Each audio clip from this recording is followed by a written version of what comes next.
Welcome to Analog Stick, our video game retrospective. I almost said PlayStation 2 podcast. A video game retrospective podcast. The podcast where every month we take a look at, take an in-depth look at one game, movie, or other creative work from years past. We cover its development, discuss its legacy, share our memories, stories, and critiques of the game or movie through a modern lens. We release a new episode on the 1st of every month. That's the 1st of every month, boys. You guys got to get it into your head. We're not on the 2nd of every month anymore. We never were. I'm just going to gaslight you. Yeah, we never were. What are you talking about? Yeah, no. You probably got the episode delayed somehow because you did something wrong. You did something wrong. It was always the 1st. Always has been. It's like that meme of the guy.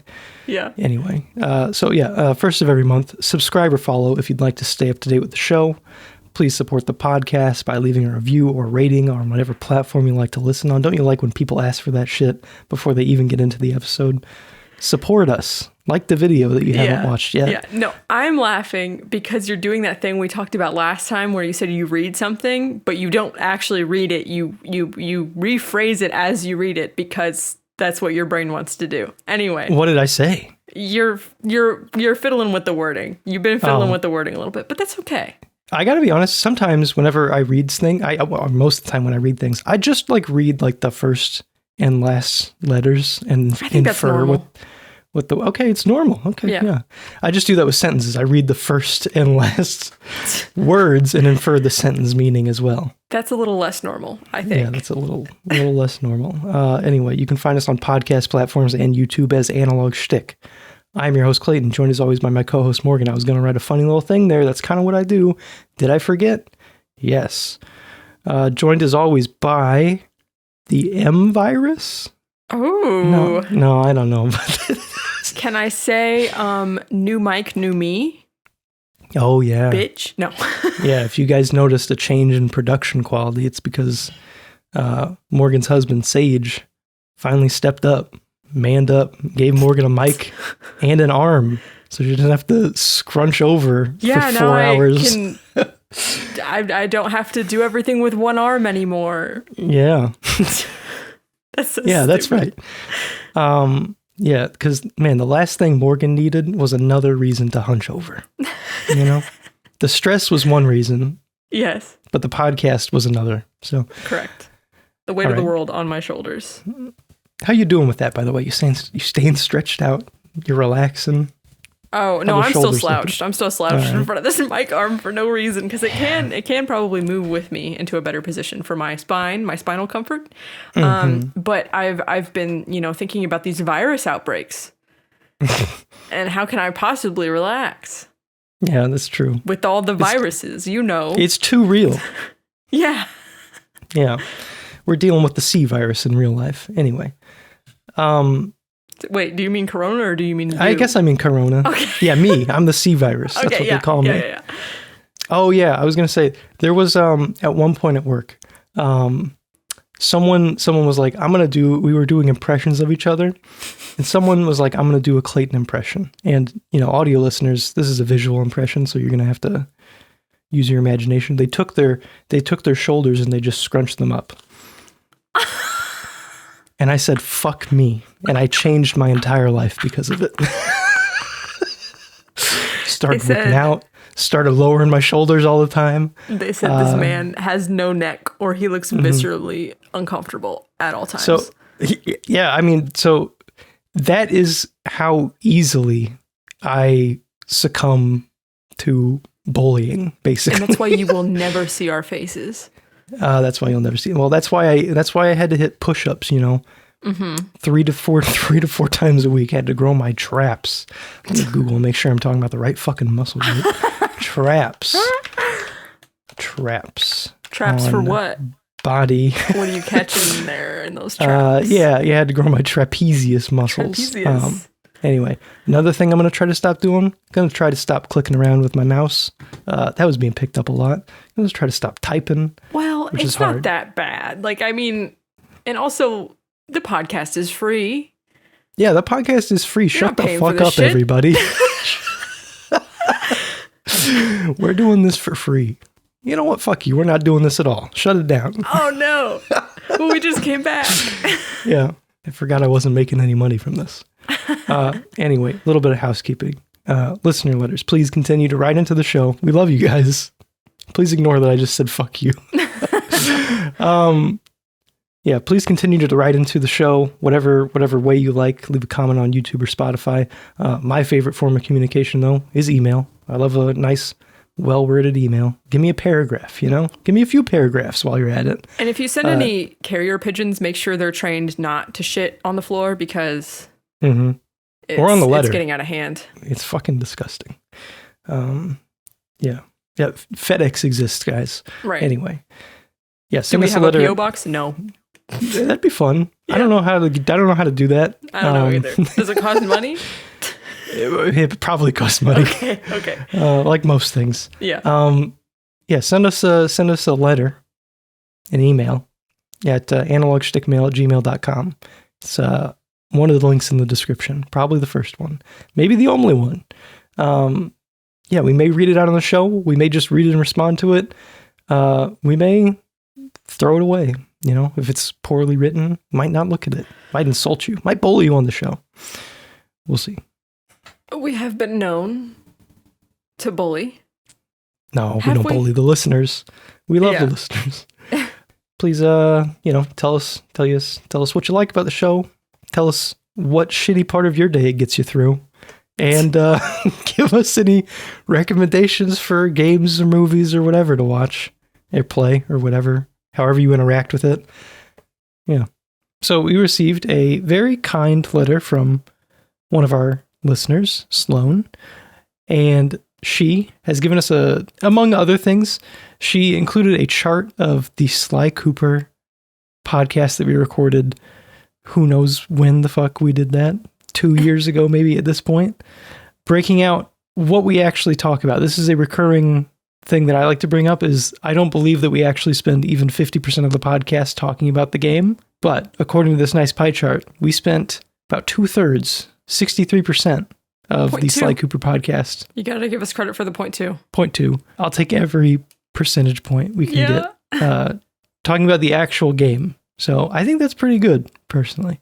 I think if we get above 40%. So less than half? Less than half? That's good. Okay. We gotta talk about anime for quite a while. That's true. I wonder. This is probably not even.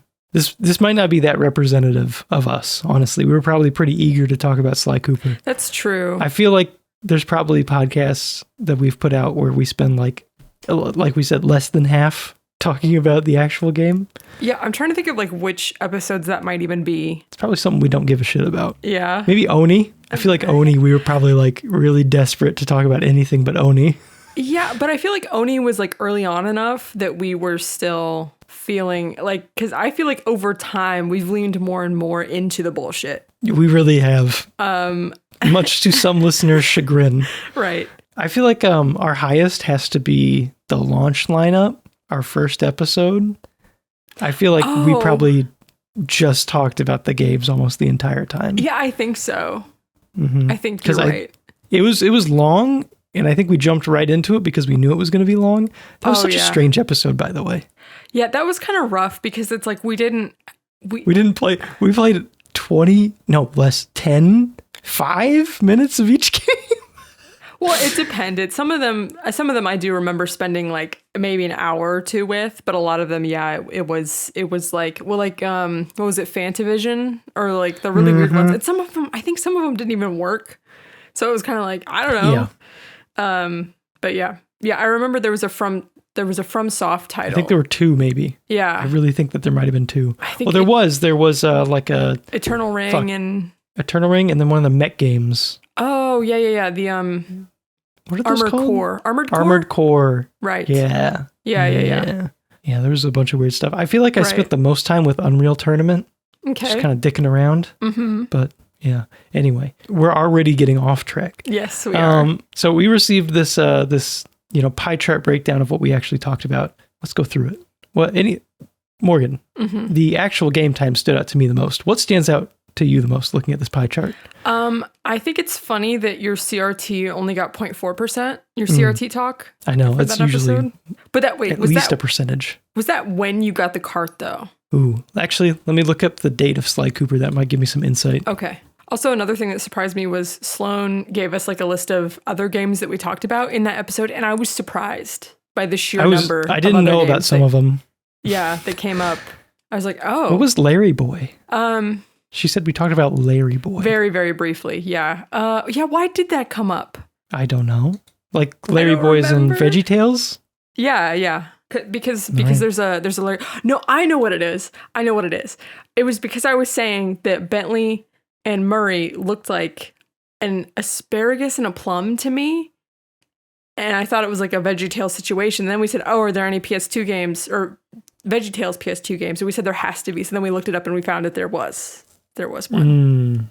A Larry Boy one. Okay, that makes sense. So I'm looking at the date now. We published Sly Cooper the Thievius Raccoonus retrospective on April of 2023. Okay. So time is fleeting. Death approaches. Oh, no, please. No, please. And it looks like I was probably talking about my PVM that I received around Christmas time from work. Right. So my 14-inch PVM, my pride and joy. The reason that I like to keep my location secretive, I don't want any of you knowing where I live, stealing my nice retro CRT. Right. Supply and demand. I have thought multiple times about if there's a fire, there's a decent chance I grab that CRT because I'm not getting another one. No. I'm really not. Obviously wife first. I'll grab my wife first. I would hope the second run back into the burning apartment building, I'm going for that CRT. Okay. Claire's probably also wondering what I'm going to bring out whenever I do that. She's like, oh my God, maybe he's going to save like our tax documents or like our wedding our license, social security stuff, our wedding rings. Yeah, anything maybe something sentimental. Yeah, perhaps. No, I come out with my CRT. It's like, all right, Claire, we got everything. Let's go. Okay, now I'm wondering the meta statistics of you talking about your CRT in that episode was 0.4%. Us talking about you talking about the CRT in this episode. I wonder if that'll be around 0.4%.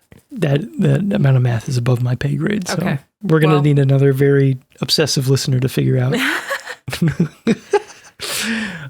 That's not required. Personal banter. No obligation. No obligation. In fact, you know what I'm saying? Sure. I don't know. 15% personal banter. Let's just go through the numbers real quick. I'm going to put it up on screen if you're on YouTube, but so from largest to smallest, no, from left to right, we have the actual game, Sly Cooper, which is 63%. I'm already being dyslexic. All right. Keep going. We have the CRT, which is 0.4%. Personal banter, which is about 16%. Sage in all caps, so we must have been screaming about him. Yeah.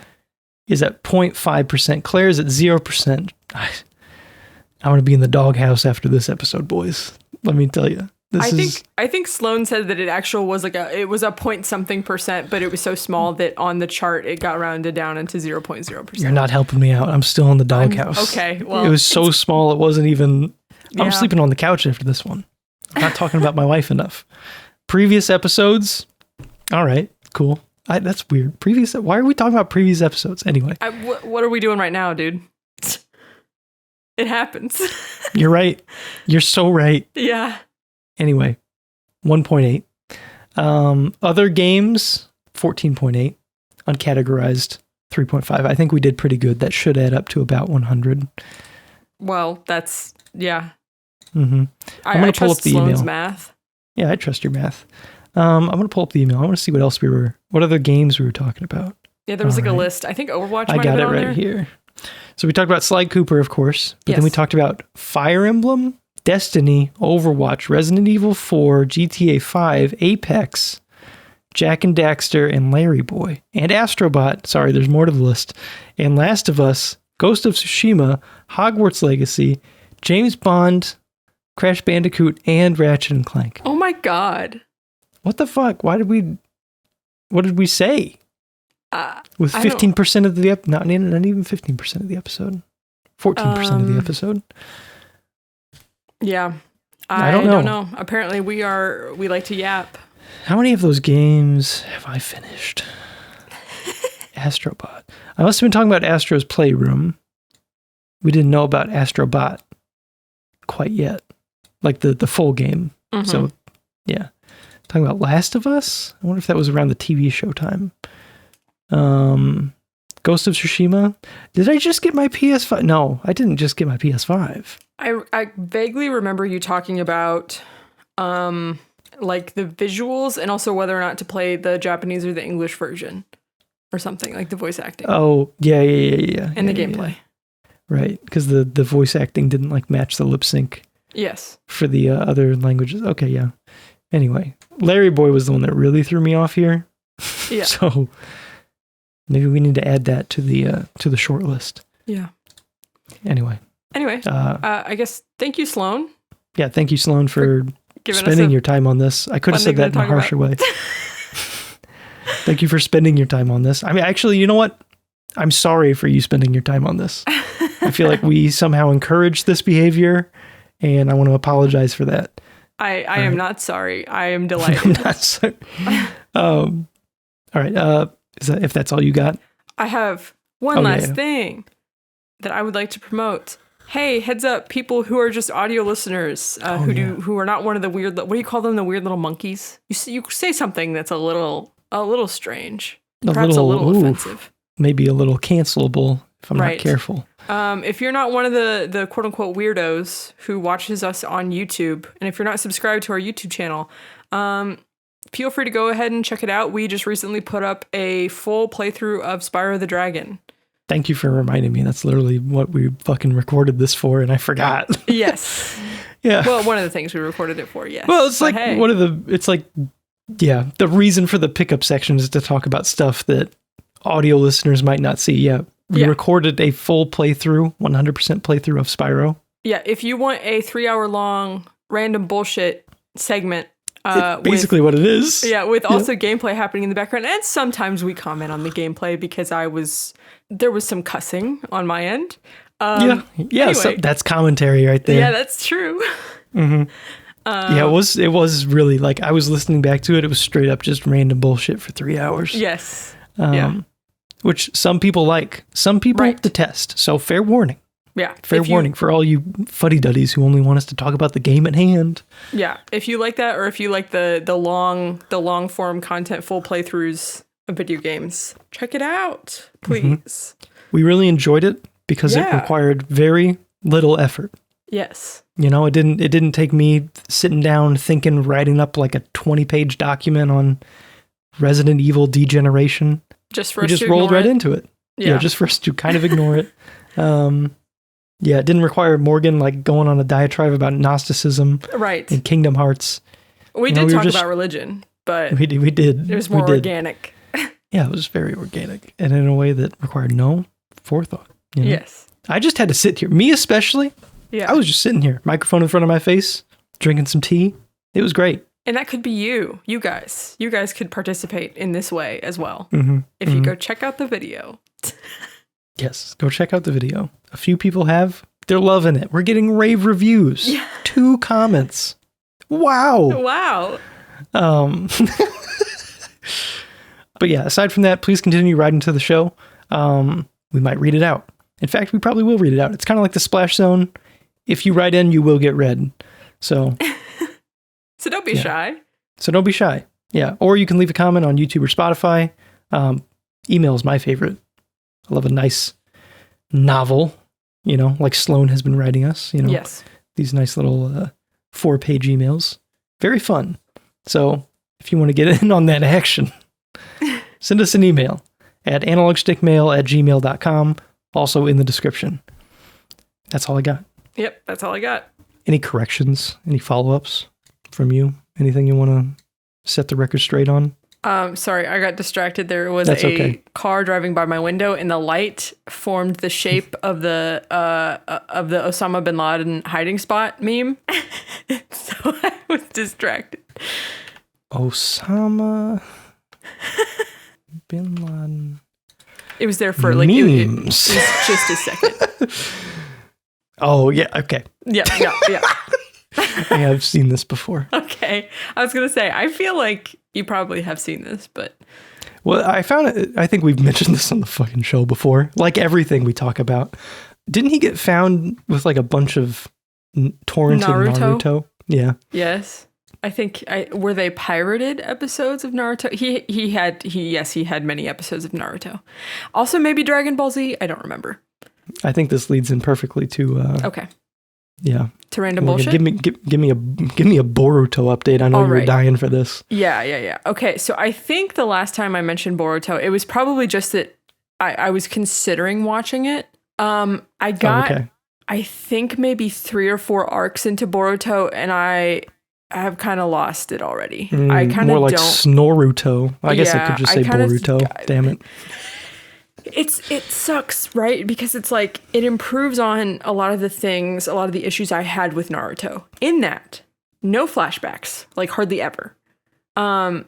Like pacing wise, I don't feel like my time is wasted too much. And it features, at least like in the opening like arc or two, it features so many ninja kiddos. It's like here's all these ninja kiddos, get to know them, get to love them, and they all contribute and they use goddamn teamwork like they're supposed to. And I have a question. Yes. What's the age of these ninja kids? Is it more like Naruto pre-Shippuden, or is it more like Shippuden? Okay. Yes, I think they're like 12 maybe. So it goes through like their time in the Ninja Academy and their sensei in the Ninja Academy. So Naruto had Iruka, right? Right. Their sensei is Shino. So you also get to spend a lot of time with Shino as an adult, which is also fun.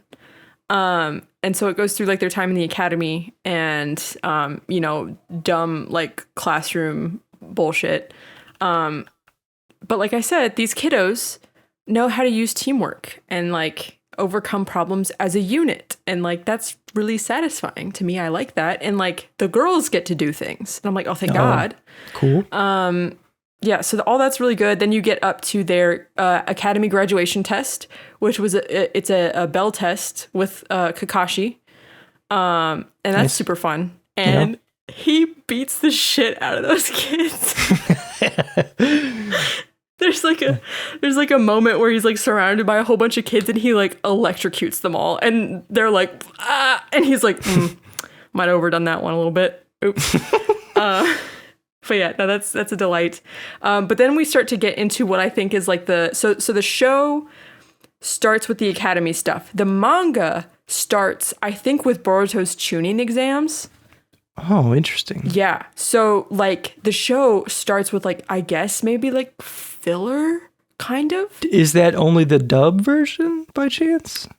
I don't know. Because I've seen that before. I think Yu-Gi-Oh! GX like either skipped or just didn't dub a lot of stuff. Okay, interesting. Yeah, I don't know about that. I do know. So I think, and I could be wrong about this, but I think it was like Shippuden ends.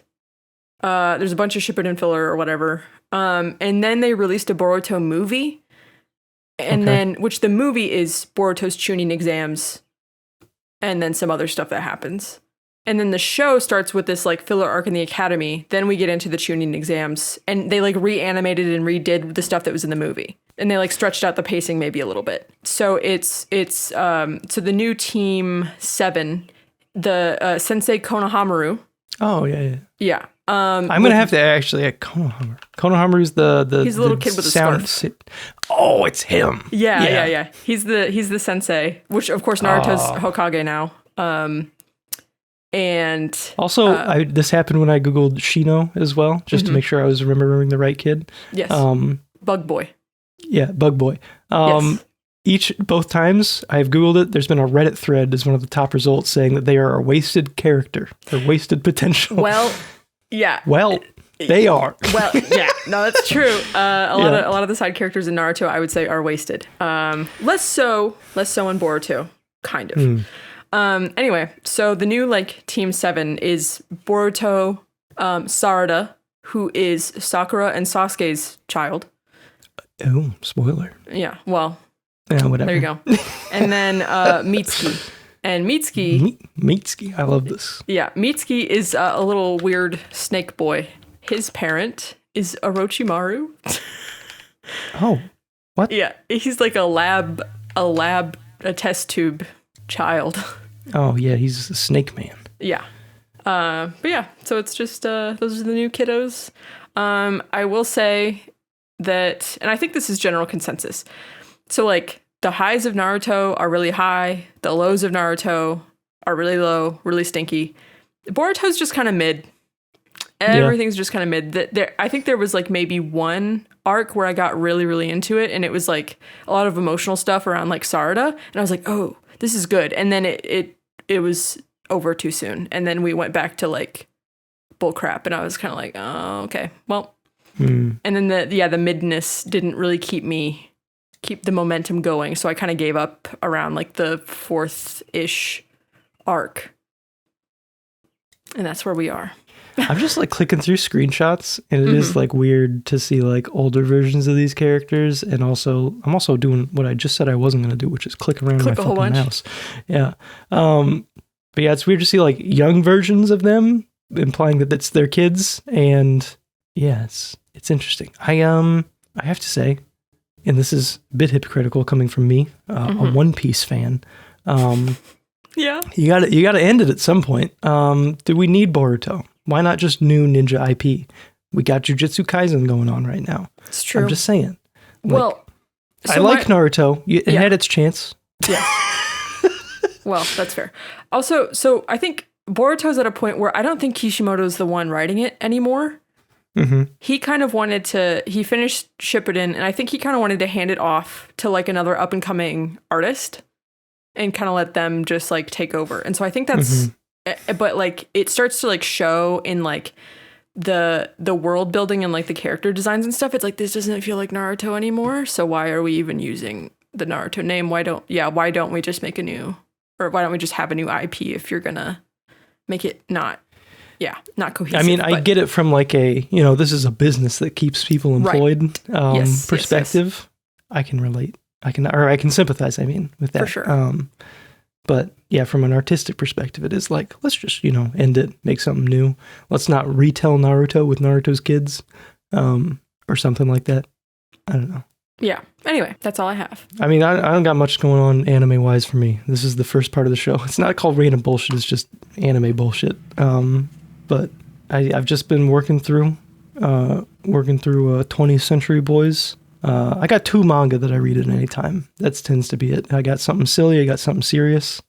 20th Century Boys is my serious stuff.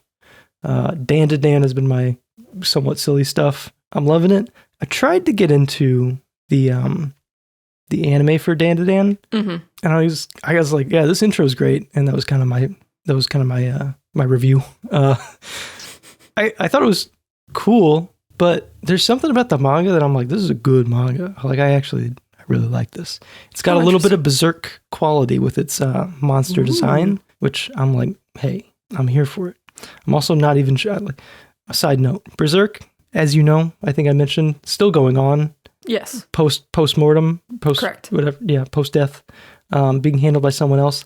I don't know if I care, which is harsh, but I'm kind of like, now that I'm like, I don't know. There's like something in me that's like, I know that he's dead, and it's like, it's kind of weird.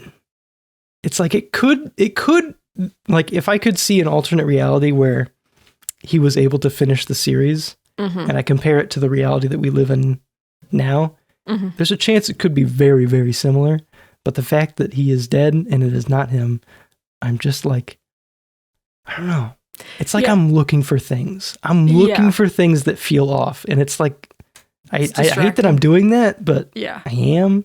And I'm also kind of like okay with the very bittersweet way that it ended at the moment that it ended. Whenever he did die. Like, I felt like there was a lot of ways you could interpret that to be some sort of makeshift ending for the entire series. And it was really like painful and cut short. And I kind of like that. Like, it like honestly adds to the art that it's unfinished in some way. Like, it hurts. Yeah. No, that makes sense. Yeah. I don't know. I'll see. When it's done, I think whenever that happens, I'll pick it up again. But it's been coming out chapter by chapter. And I'm like, I don't know. I don't really like reading one chapter every month. That's not how I really enjoy manga.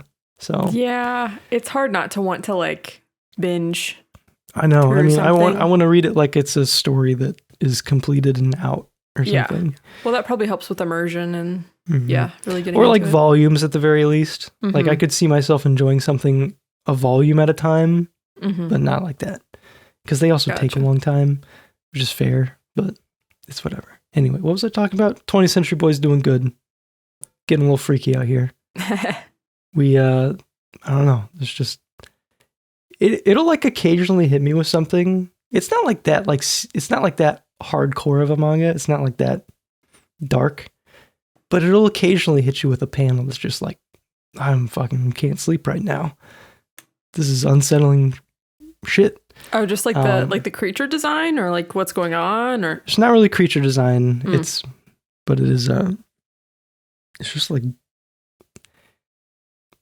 I don't know. I don't want to like talk about it too much because it's kind of spoilery, but it's kind of like you don't understand. It's like I'm late into the game and I'm like, I can't really tell what the rules are. Like, is this a lot of trickery? Is there like supernatural shit? I can't tell. I feel like I'm being manipulated constantly, which is cool for a little cult thriller. Yeah, I don't know. Anyway. Morgan, I got a question for you. Yes. Yeah, I was thinking about this while we were watching this movie because it features our favorite Leon. Right. And I was just thinking, I'm like, Leon is such an iconic fucking character. Like he is, I don't know, like we can talk about this with the question, but I'll just get into the question. I was thinking of a hypothetical gaming Mount Rushmore. 4 heads of gaming. I don't know if this is just like straight up the most important characters or if it's trying to get a little bit of representation. I don't know. I'm just curious, like, does anyone jump out right away? 4 Tetris shapes. 4 Tetris shapes, yeah. Yes. We got the L, the T, the S, and the other S. Yeah. Okay, I feel like if you're gonna have a video game Mount Rushmore, and this is not an answer, listen, I feel like you have to have Mario up there. I don't even give a shit about Mario, but I feel like he has to be up there. I was kind of thinking that too. Yeah, if I sound kind of like about it, it's like, yeah, because I don't give a shit, but like I understand that everyone else does, so like fine. He is definitely the George Washington of gaming. Exactly, that's what I was gonna say. Like he saved us from the British, which was the crash of the gaming industry. Yeah, the crash of the gaming industry, exactly. Yeah. Shitty unlicensed or licensed ports or whatever bullshit was like plaguing the industry. Yeah. Mario came along, he saved that with the Nintendo seal of quality. You know? Yes. He said 7 years ago. That's Abraham Lincoln you got there. We should do a U.S. citizenship test for an episode. That's not related to anything we do. That's not related to anything. But I would fail it horribly. Oh, you think so? Yeah. How many states are there? Oh. 3. Do you think that if I handed you a map of the U.S., you could fill it in? Yes. Fairly confident, really? Yeah. Yeah, there might be some things in the in like the Northeast that I might mess up a little bit because they're just so teeny tiny up there. I might get a little confused. But yes, I am confident that I could fill in the vast majority of them correctly. I could get Texas, California. Yeah. The states we live in. Correct. Those square states though. Could you get Hawaii? Oh yeah, I could get Hawaii and Alaska. Okay. Yeah, that'll save me. Yeah. I can always get Maine because to me it looks like a horse head and horses have manes. Yeah, I guess it's in the top right. So, you know. Yeah.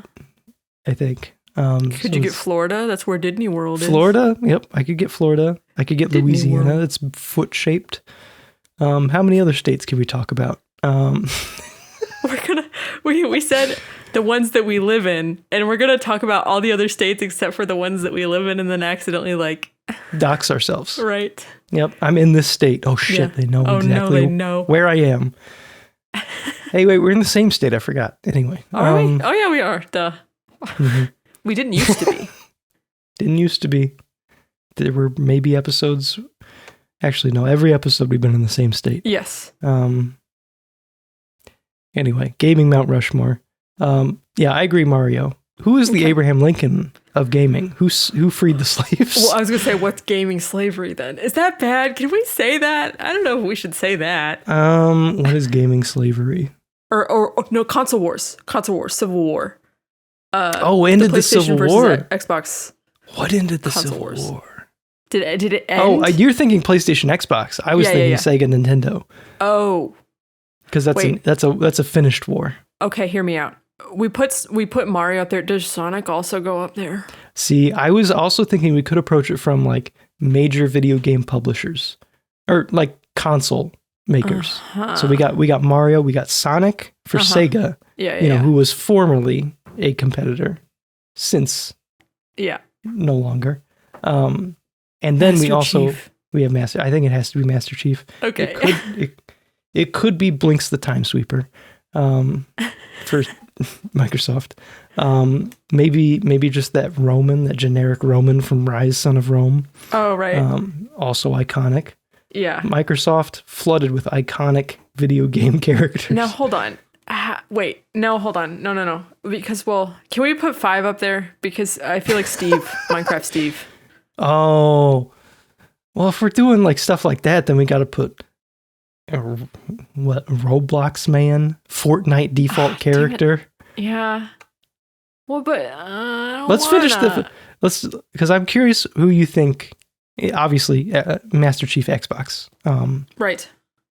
But for PlayStation, what's your gut reaction? Hear me out. Lara Croft. Oh, okay. That's not what I thought it was. Good. I know. The triangular one? Yes. Okay. Yeah. Exactly. Yes. Yes. Okay. I was thinking of a couple things. Lara Croft was not on my list. I know. No, I know. And it's because, I was listening to, one of the YouTubers that I am currently a fan of that I have been enjoying recently is Josh Strife Hayes. And he has a series called Was It Good, where he plays retro games and does like a super in-depth analysis of them. He basically does what we do, but he's more professional about it. Hey. Okay, sorry. Oh yeah, we're taking into account my new mic. I think we're on the same level now. Yeah. But anyway, and he covered the first 2 Tomb Raiders, and he was talking about how, I think in the first one, how Lara Croft was, at the time, the video game character that was featured on the most like magazine covers and was in the most like promotional material and like public consciousness. Like she was like huge when she first came out. So I feel like she's kind of iconic, and we don't give her enough credit for that nowadays. Hence, put her up there on the mountain with her big triangular boobs. Yeah, she's the only one who gets more than her head featured. I was actually thinking, for some reason, my gut reaction for iconic PlayStation character is Cloud. Okay, yeah. And that's a little... I mean, it is PlayStation. Iconic PlayStation 1 character. It's weird because, you say like Cloud, it's like, okay, Final Fantasy is not a PlayStation series. Right. But Final Fantasy 7. Final Fantasy 7 is an exclusive. Yes. Yeah. I don't know. Like, who is it Kratos now? Like who's the modern day, like, Nathan Drake? I feel like Nathan Drake is maybe like, I mean, there's not new games for him. Okay, PS3 era, you could definitely say Nathan Drake. Even maybe PS4 era. Like Face of Sony? That feels right. Because it's like a character that's representative of like their target demographic with most of their first party stuff. And it's also not like, it's not Joel with his dead daughter, and it's not Kratos covered in the ashes of his dead family. Oof. It's just Nathan Drake who's like, adventure. He doesn't have an accent though. Yeah. Yeah. So he's like, I don't know, a Spider-Man too, actually. But is Lara Croft not that literal same type of character? Kind of. Actually, sorry, yes. I know we're talking about different... Actually, directly, yes. Yes. Yeah. Well, but I know we're talking about different eras. Like, I do understand that. I understand that Tomb Raider's heyday is kind of in the past, but... I mean, definitely inspired by Tomb Raider, so... Yeah, and Indiana Jones. But we can't put him up there. Norman Reedus? From Death Stranding. Yeah, no, I know where he's from. So it's Mario, Sonic, Master Chief, Norman Reedus. I don't like that, though. I'm looking at those... do you remember I said I got those... they're like the console exploded? Yes. Yeah. So there's just a bunch of characters up there. I'm just looking at them. Sorry, did you say exploded? Yeah, it's the console exploded. Is that the right word to use for that? I think or so. Is it like... I think that's normal. Okay. Well, they're in like slices. They're I know like it does sound like I don't know English. Their layers are expanded. I don't know. Sorry. I don't know what the right term is for it. But yes, I know exactly what you mean. Yeah, console exploded view. Oh, it's literally actually the first thing that came up. I'm sorry. Yeah. Anyway, I'm looking at that just to see if I see anything. Looking at it just to see if I see anything. It's interesting. There's some I'm looking at it. You know what? Cut this out. I'm just going to mention it to Morgan specifically. Okay. There's like a funny spoiler on the PS4 exploded view. It's just. What do you mean? It's okay. Cut this. It's just Joel beaten to death in the corner. Oh my god, dude! No. I feel like you need the context of who that would be to pick that up. Yeah, I guess. But yeah, it's kind of funny. Anyway, yeah. All right. What do we say? Yeah, PlayStation. Yeah, Lara Croft. That's fun. Okay. Why not? You need some female representation up there. I was going to say, put a woman up there. Why not? Okay, but how about a personal Mount Rushmore? Like for Morgan, what is your list of 4 characters? My video game Mount Rushmore. Oh, shit. I can kind of go first if that gives you some time to think. Okay, do it. So I want my boy Leon up there. Yeah. I love Leon. I think he's dope as hell. So I want him up there. And followed, I've also got a little recency thing going on. I want Kid Ellie up there from Last of Us. I love Kid Ellie as a character. I think that her design is so iconic. You know what? Cranky Kong. Just top of mind, Cranky Kong. I love Cranky Kong. Yeah, it's really hard. Yeah, I'm sorry, I just put you on the spot with this. There's got to be something. What else do I love? Maybe Minecraft Steve? Okay. You know what? Minecraft Dirt Block, actually. Okay. So a cube. Okay, final answer. I want Leon S. Kennedy. Ellie from Last of Us 1. Cranky Kong.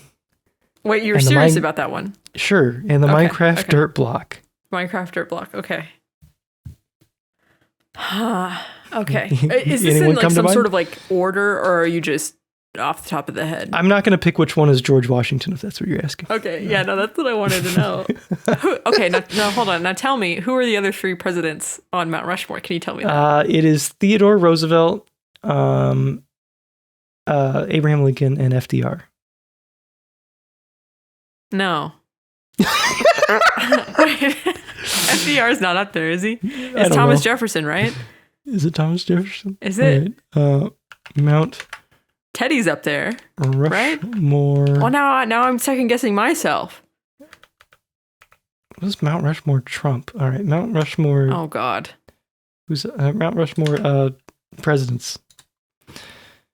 Who are the 4 presidents? Come on, yeah, it's Thomas Jefferson. Yes. Fuck yeah. Thomas Jefferson looks rough, by the way. Honestly, sure. Close-up pictures of Mount Rushmore, I'm like, I thought this was a bit more detailed, guys. Also, can I just say, I've seen Mount Rushmore twice in my life. Really? First time, I did not have critical thinking skills. The second time, I was like, you know, this mountain would look a lot better if we didn't put them up there, if we just kind of left it be. Because it's a beautiful mountain, and they made it fucking ugly. What are you talking about? This is naturally forming. And the Lord said, put those 4 dudes up there, please. Can you imagine the Native Americans discovering that rock formation? And being like, oh. This is a sign of things to come. Yeah. Oh no, fucked. that sucks, dude. That's so sad. That really bums me out. Yeah, it does. I'm sorry. Anyway, so for my gaming Mount Rushmore, and I want it to be known that I am not putting it on a sacred mountain to any culture. This is in my, it's not a pre-claimed mountain. It's actually a 3D printed sculpture in Morgan's room. Yeah. I'm not upsetting anybody by doing this. Let me think. Okay. So I was thinking, I can pause if you need a second. I have the power of editing. No, I know. I feel like Sora needs to go up there. I should have guessed. Yeah, Sora from Kingdom Hearts. Walter Goggins from the Fallout TV show. Walter Goggins, that's not even his name. That's not even his goddamn name. Okay, yeah, maybe. Okay, I was going to say maybe a Brotherhood of Steel helmet, but I fucking hate the Brotherhood of Steel. I don't like him that much. So maybe his name is Walton Goggins? Yes, it's Walton Goggins, not Walter. How many times have I called him Walter? I thought it was a bit. I didn't know that you didn't know.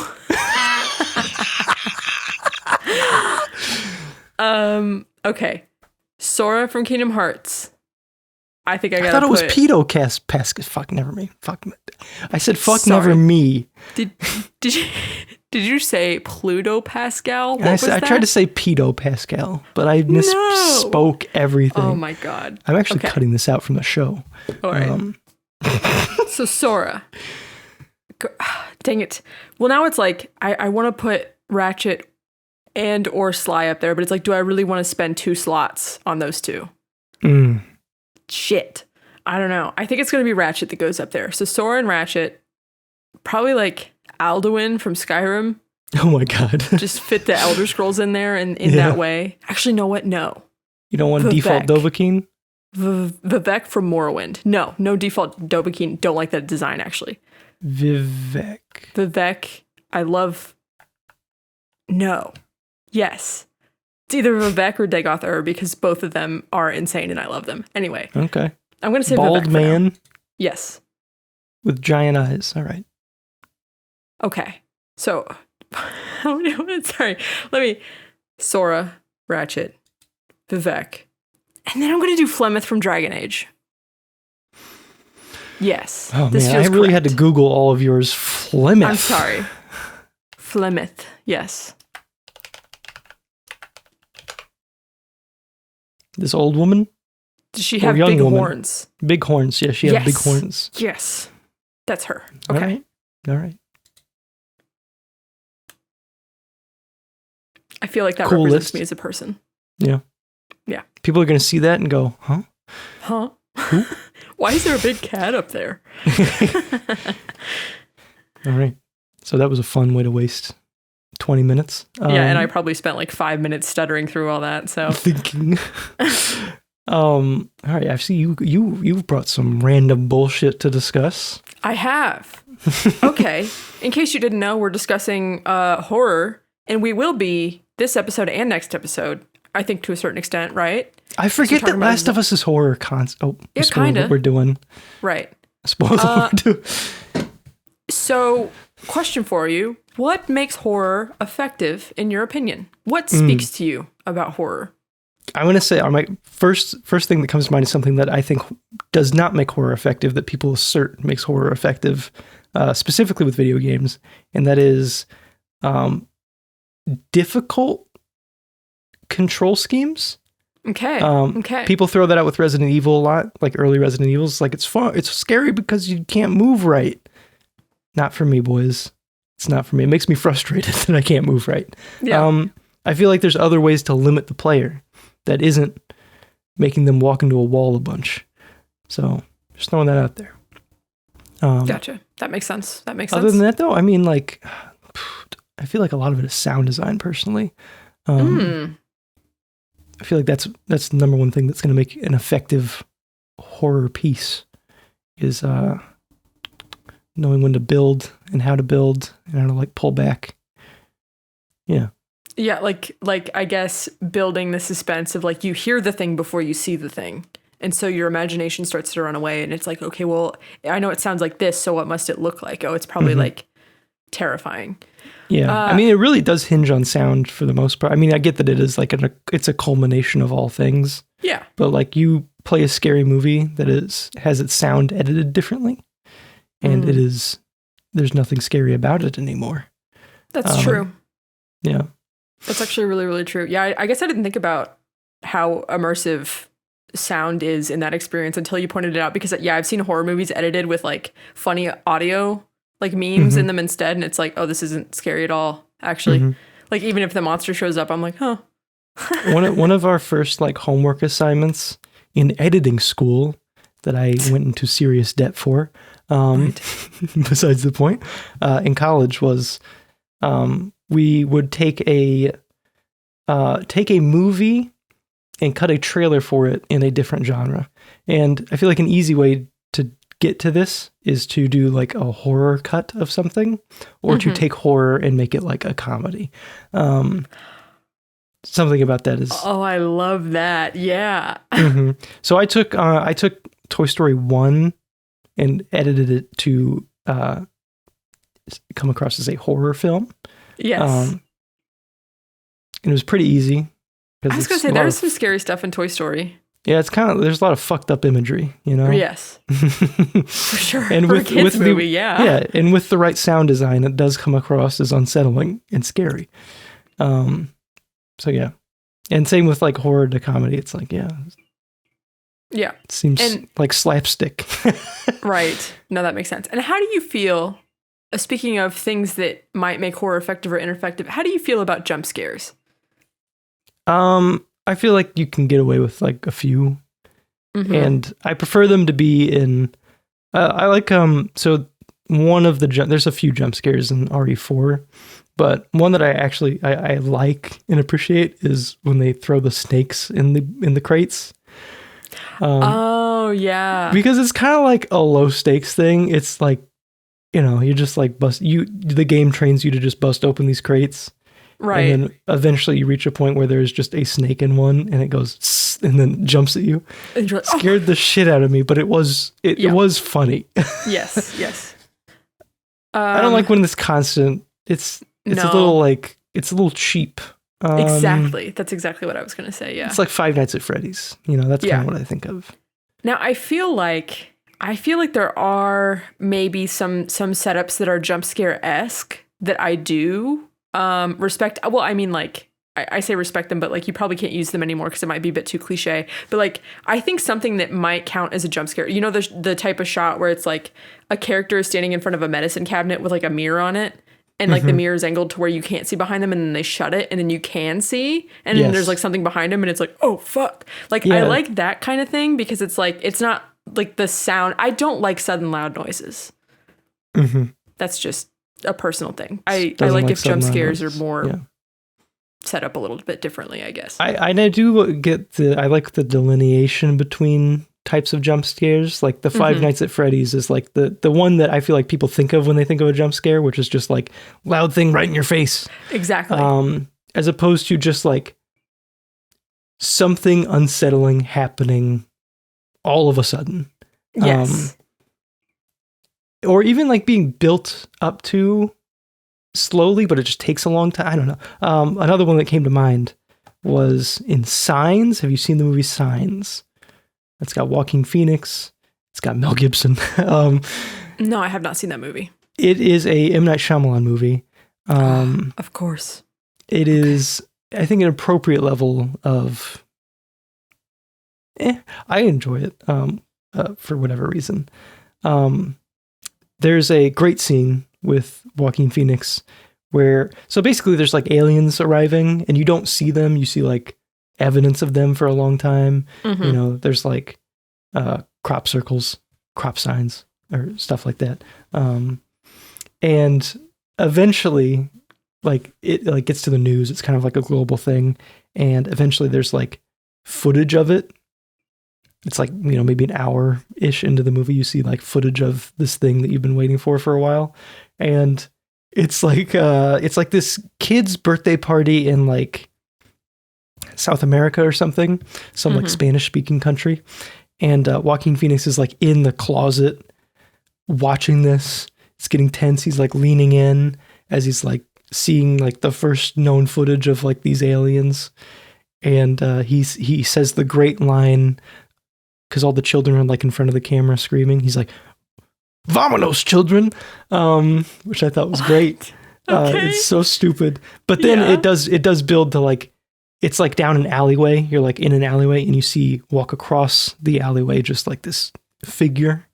And it is like it's kind of a jump scare. Kind of spooky. Even though it's being telegraphed. Like it's like, hey, you're about to see this thing. That's what this whole thing is. And it's known, but it's still like a kind of a jump scare. It plays like a jump scare. It's got the sound cues, the boom. It dips before and then, So. Ooh, okay. Interesting. Yeah, no, I haven't seen that movie. I feel like we would like M. Night Shyamalan stuff because we are babies, but M. Night Shyamalan is not like jump scare. It's just like, oh, I'm unsettled. Yeah. When's the shoe gonna drop? Yeah, type thing. Yeah, that's not so bad. The only movie of his I've seen is, I don't remember what it's called, but it's like a guy who takes his daughter to a concert and then he's like a serial killer or something. That's like the twist. Oh, sorry, spoilers for a movie I don't even know what it's called. You don't know what movie you're spoiling. No. I did just spoil it, kind of. I want to see The Village at some point. Is that the one? Sorry, I don't know if I'm going to spoil that one either. Maybe I should just stop talking about M. Night Shyamalan movies, huh? He also did The Last Airbender, if you remember. Yeah, no, that was Garbo. Yeah, no, I know about that one. I never saw it, but I know about it. It's just such a weird thing to see on the list of M. Night Shyamalan movies. Yeah. Sorry, go ahead. I don't know. I was going to say, did you have anything else like that comes to mind? Oh, what makes horror effective? Yeah. I feel like, I don't know. I like to study genre conventions and like, I don't know, figure out like, so why do we categorize things as this genre? What's the history behind like how this genre developed? I like to sort of understand and pick apart stories in that way. So I would say I'm super familiar with like gothic horror and gothic romance. So I understand that. But since I'm a scaredy cat, there's a lot of other aspects of horror that I don't understand. But I feel like if you're going to make something, you have to get, I feel like you got to get primal. You got to be, the type of like fears that you're playing off of has to be something that's so like ingrained in us, which I feel like this leads into my next question, which is what specific fears or psychological factors do you think zombie media is playing off of? I don't know. It's like the uncanny thing. You know how we're like, we have this like, we have like the term, like the uncanny valley, where it's like things that are close to human are really unsettling. I have to assume it's something like that. Maybe like we have something in us that's like really good at identifying rabies. Like if a human is like a little bit off, and maybe zombie media is kind of like that, where it's like it's a human, but they're off. Like they're very close on paper to just being a normal human, but there's something off about it that's really unsettling. Right. Yeah, no, I think that I've heard that theory before where it's like, okay, what's that primal scenario that zombie media is sort of like alluding to. And yeah, I've heard the rabies thing. I also think that so for like the entirety of human existence, we are a very social species and we find safety in numbers. Mm-hmm. And then what happens when our numbers become the threat to us? Because it's like, okay, imagine this like group of people around you. They're supposed to make you feel safe. They're all turning into zombies. Now they're all a threat. Like everyone around you suddenly becomes a threat. Mm-hmm. So man. I think it might be that too. This is making me think of like the different rules that are applied to different zombie medias. Yeah. And Walking Dead, I don't know if this is kind of a spoiler, but it's like it's a spoiler for like every iteration of The Walking Dead. Like every iteration of The Walking Dead, eventually they make this discovery, usually pretty early on, which is that everyone is infected. So like if you die, you come back as a zombie no matter what. I think that's a little bullshit personally, because it's like so hard to prepare against. Like, what do you do? Like, do you have like a hospital where every patient is like chained to the bed or something? Right. Because you just like, yeah, I don't really know. It's kind of dumb from a logistical standpoint. Such a boring way to approach a show, but whatever.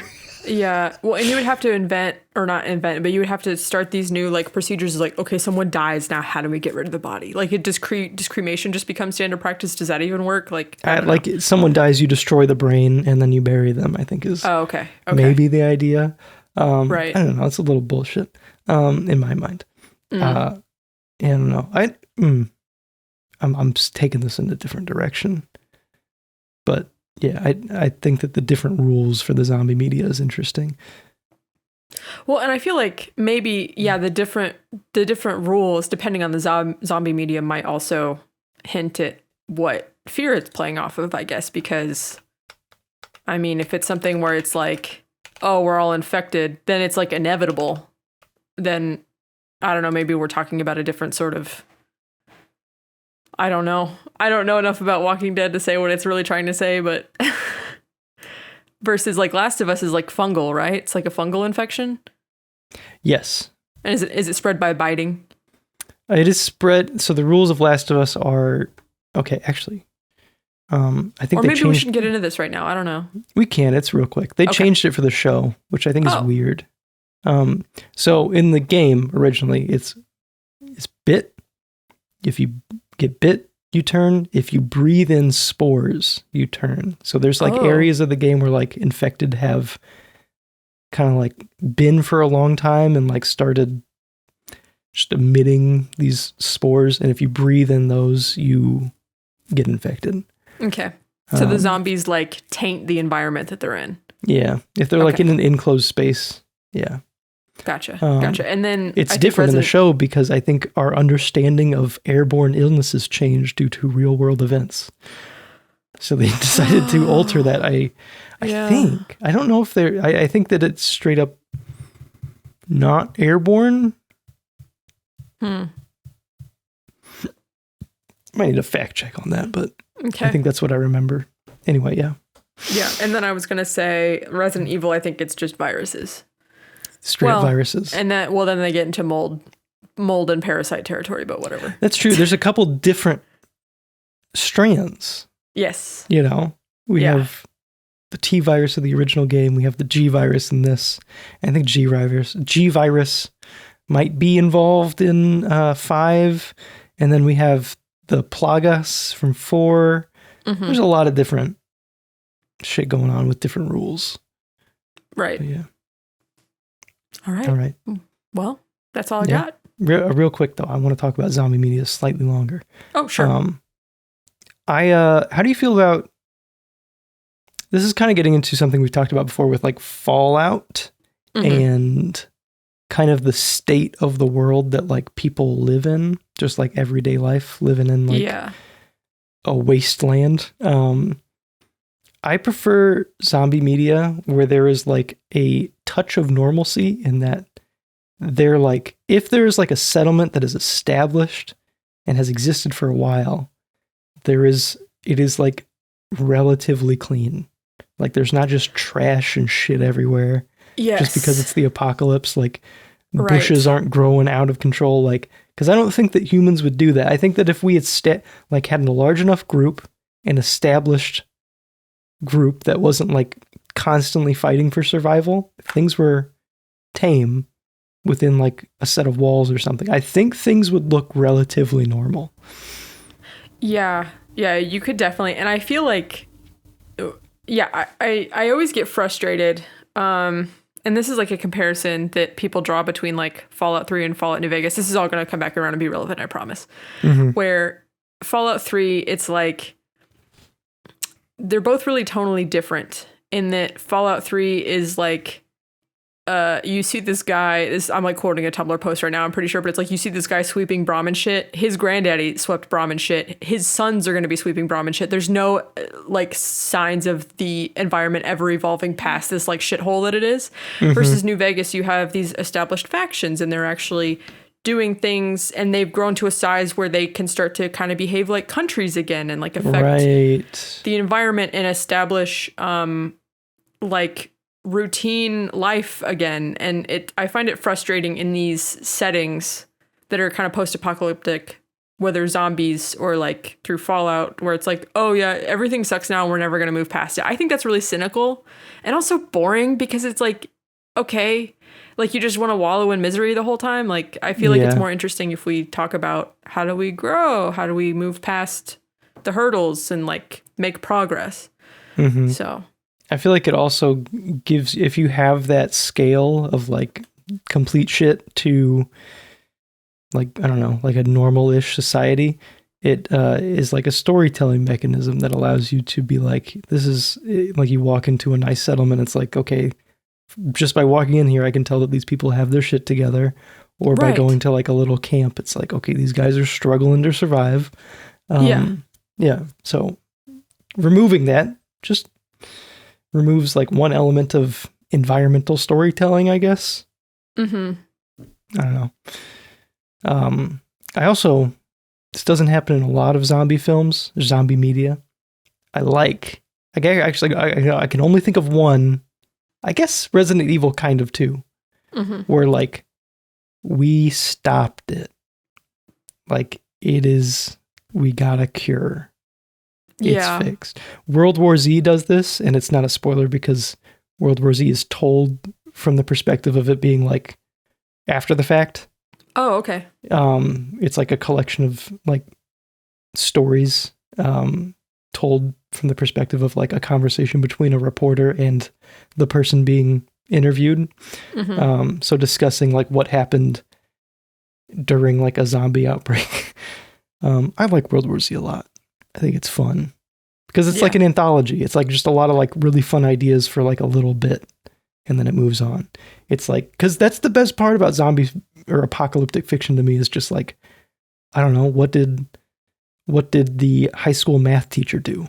What did the Subway sandwich shop man What do? about this divorced sad dad? He has to come adopt the little bisexual or lesbian. Sorry, I don't know what she is.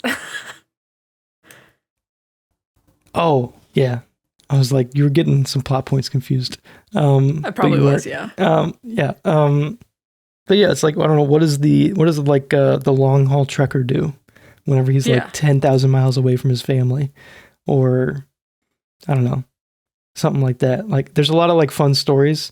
I think my favorite one from World War Z is these Chinese soldiers on a nuclear submarine who have orders to launch nukes if they ever lose communication with like the mainland. Oh, geez. And so the zombie apocalypse kicks off and then there's like this giant moral dilemma of like what to do. And I'm like, yeah, there's so many like, you can tell like so many short, really interesting stories about an apocalypse. And that's why I like World War Z a lot.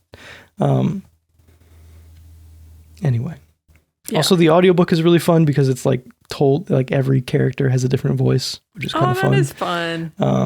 Because it works with how it's written. But yeah. All right. Is that enough random bullshit? Oh, yeah, I think so. All right. We've been recording for an hour.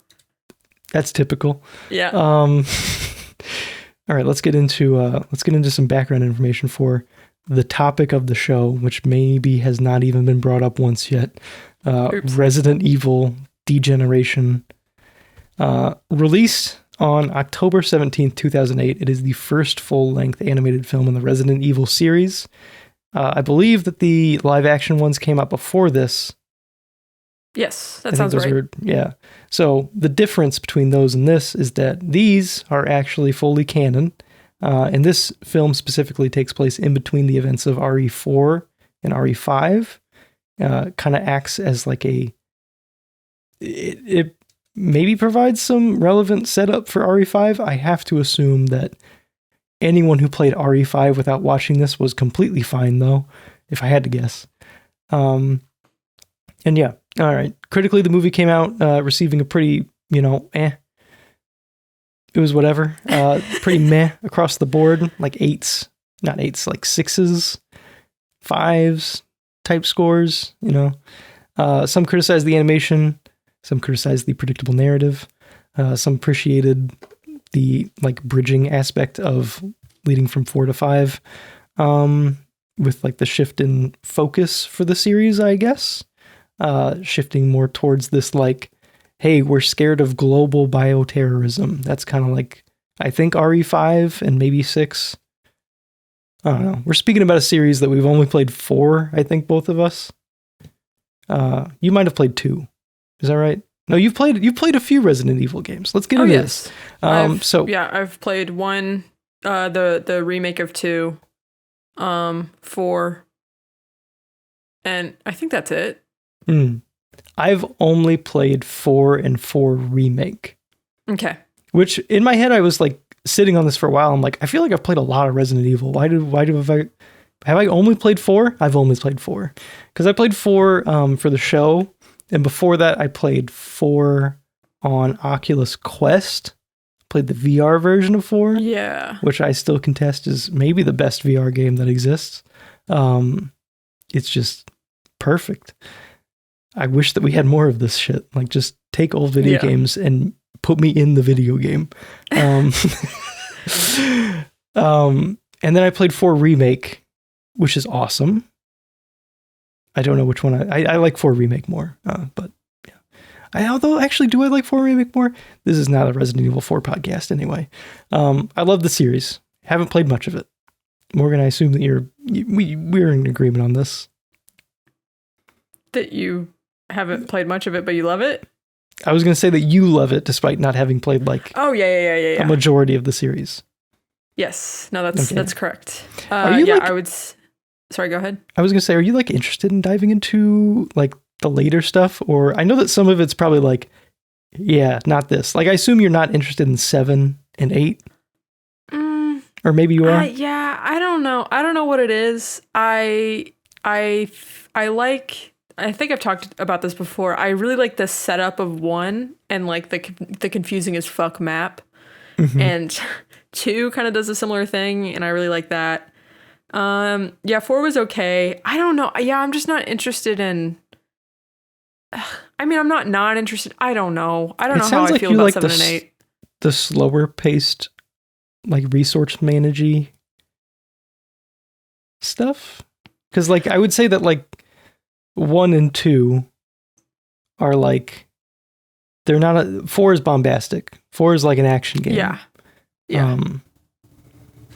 I like how 1 and 2 are kind of like the environment's a puzzle, and 7 and 8 do kind of do that, I think, from what I've seen.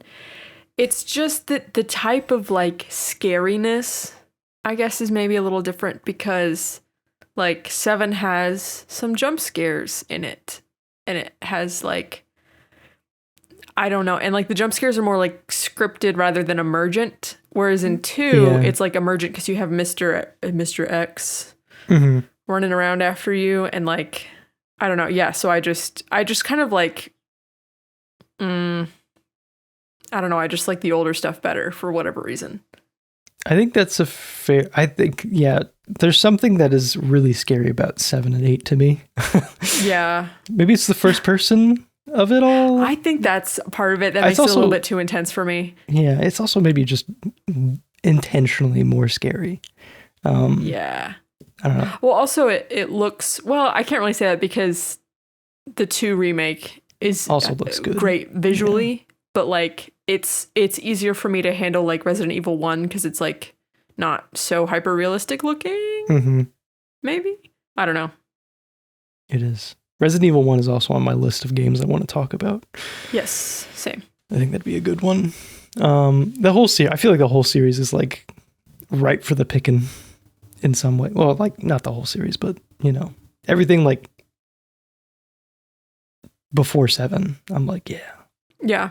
Well, and I like it because I feel like everything about it is almost worth analyzing. Like, it's worth analyzing the lore. It's worth analyzing the gameplay. It's worth, Mm-hmm. And then it has all this other, like, side media going on, too, I guess. Like this movie. Right. So, for this episode, what did your preparation look like? Yeah, so I watched the movie in 2 settings.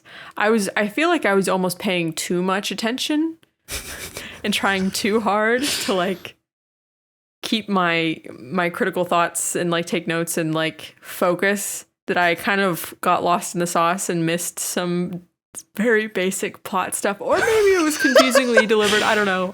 Yeah. Yeah, I got that. You texted me at one point and you're like, what did you say? You're like, did I even understand this movie? Yeah. And I'm because I was trying to fill out the last section of the plot summary, and I was like, I mean, like, I know what happened, but like, I couldn't tell you like why. Yeah, so yeah, I did 2 sittings as well. I watched it once through, just straight up, just like, I'm just gonna experience this as a movie. And then I watched it again while taking notes and pausing. So yeah, I feel like I got it. I had to Google like some things. There's some things that we might get wrong when we discuss, but this is coming from the perspective of, we're not gonna say Resident Evil Degeneration experts, but people who have watched it twice and Googled a couple things. So it's the same level of research for most of this podcast that we do. So yeah, we're going to get some very important questions for you. Okay. This is maybe the best very important question segment I've ever had. All right. First of all, the classic, either or, Leon or Claire. You can only save one. Well, I feel like they can both take care of themselves. I mean, they are both kind of certified badasses, right? That's right. You're Listen, right. I really like Leon. It's not that I dislike Claire. I really like Claire too, especially in the RE2 remake. I really, really like her. She's cool. I can't marry her though and start a family. You know what I'm saying? But she does have the same name as your wife. Doesn't that That's count true. for anything? Yeah, I was just speaking as you for a second. Oh. Yeah. Yeah. Damn. Well, what's the scenario? Like, are they both gonna fall off a cliff? Yeah, what would be a good scenario? We did the cliff thing. We mentioned the trolley problem. Maybe it's like you're driving and there's a fork in the road and both of them are standing smack dab on either side of the fork in the road with their back turned. Maybe they're looking at their phones, being distracted on the road. So I have to hit one of them with my car? Yeah, your brakes don't work. Why can't I just try to run off the road? There is concrete It's not walls. an option. Okay. This is just the trolley problem, though, again. It is actually, yeah. Yeah. Everything's the trolley problem. Right. Oh, shit. I don't want to hit either. You know what? I think Leon can tank the hit. Oh, yeah. I saw the hits, some of the hits he took in this movie, and I was like, there's no fucking way. But This is my impression of Leon after he gets hit by Morgan's car. Ouch. That's my impression. He doesn't have some like corny one line about women drivers. I don't know. Am I right? Oh, Am I right? Actually, in that instance, he deserves it. But I don't know if Canon Leon, not Canon Leon is sexist. Canon Leon. Yeah. That sounds like a perfume. Anyway. Yeah. I'm saving Claire. Balance to the universe. All right, then I'll save Leon. Okay. Actually, you know what? I'm saving Leon. Now I have to save Claire. Leon. I'm saving Leon. I want Leon. You get Leon in the... I almost said in the divorce. That doesn't make any sense. Mm-hmm. All right. We've settled it. Follow-up question. Why is Leon so hot, Morgan? Why? Okay, hold on. I thought you weren't asking this. I thought it was a rhetorical question for your own feelings. No, this is me asking you. Okay. You need to explain it to me. Why is Leon so hot? Why is he so hot? Is it the haircut? Is it something? I think the haircut's part of it. He's toned, he's got this kind of I would say most aspects of his physicality are in his favor. Yeah. He's got okay. But like there's like other boys in the Resident Evil series. But we're focused on Leon. We're not talking about Chris Redfield right now. No. Also, Chris doesn't really do it for me. But Leon does. Yeah. I think it's because, to me, my interpretation of him, and I could be wrong because I haven't ingested all Leon-related media, so this might be incorrect. Right. I feel like he has the pretty boy face without everything obnoxious you could imagine about a pretty boy.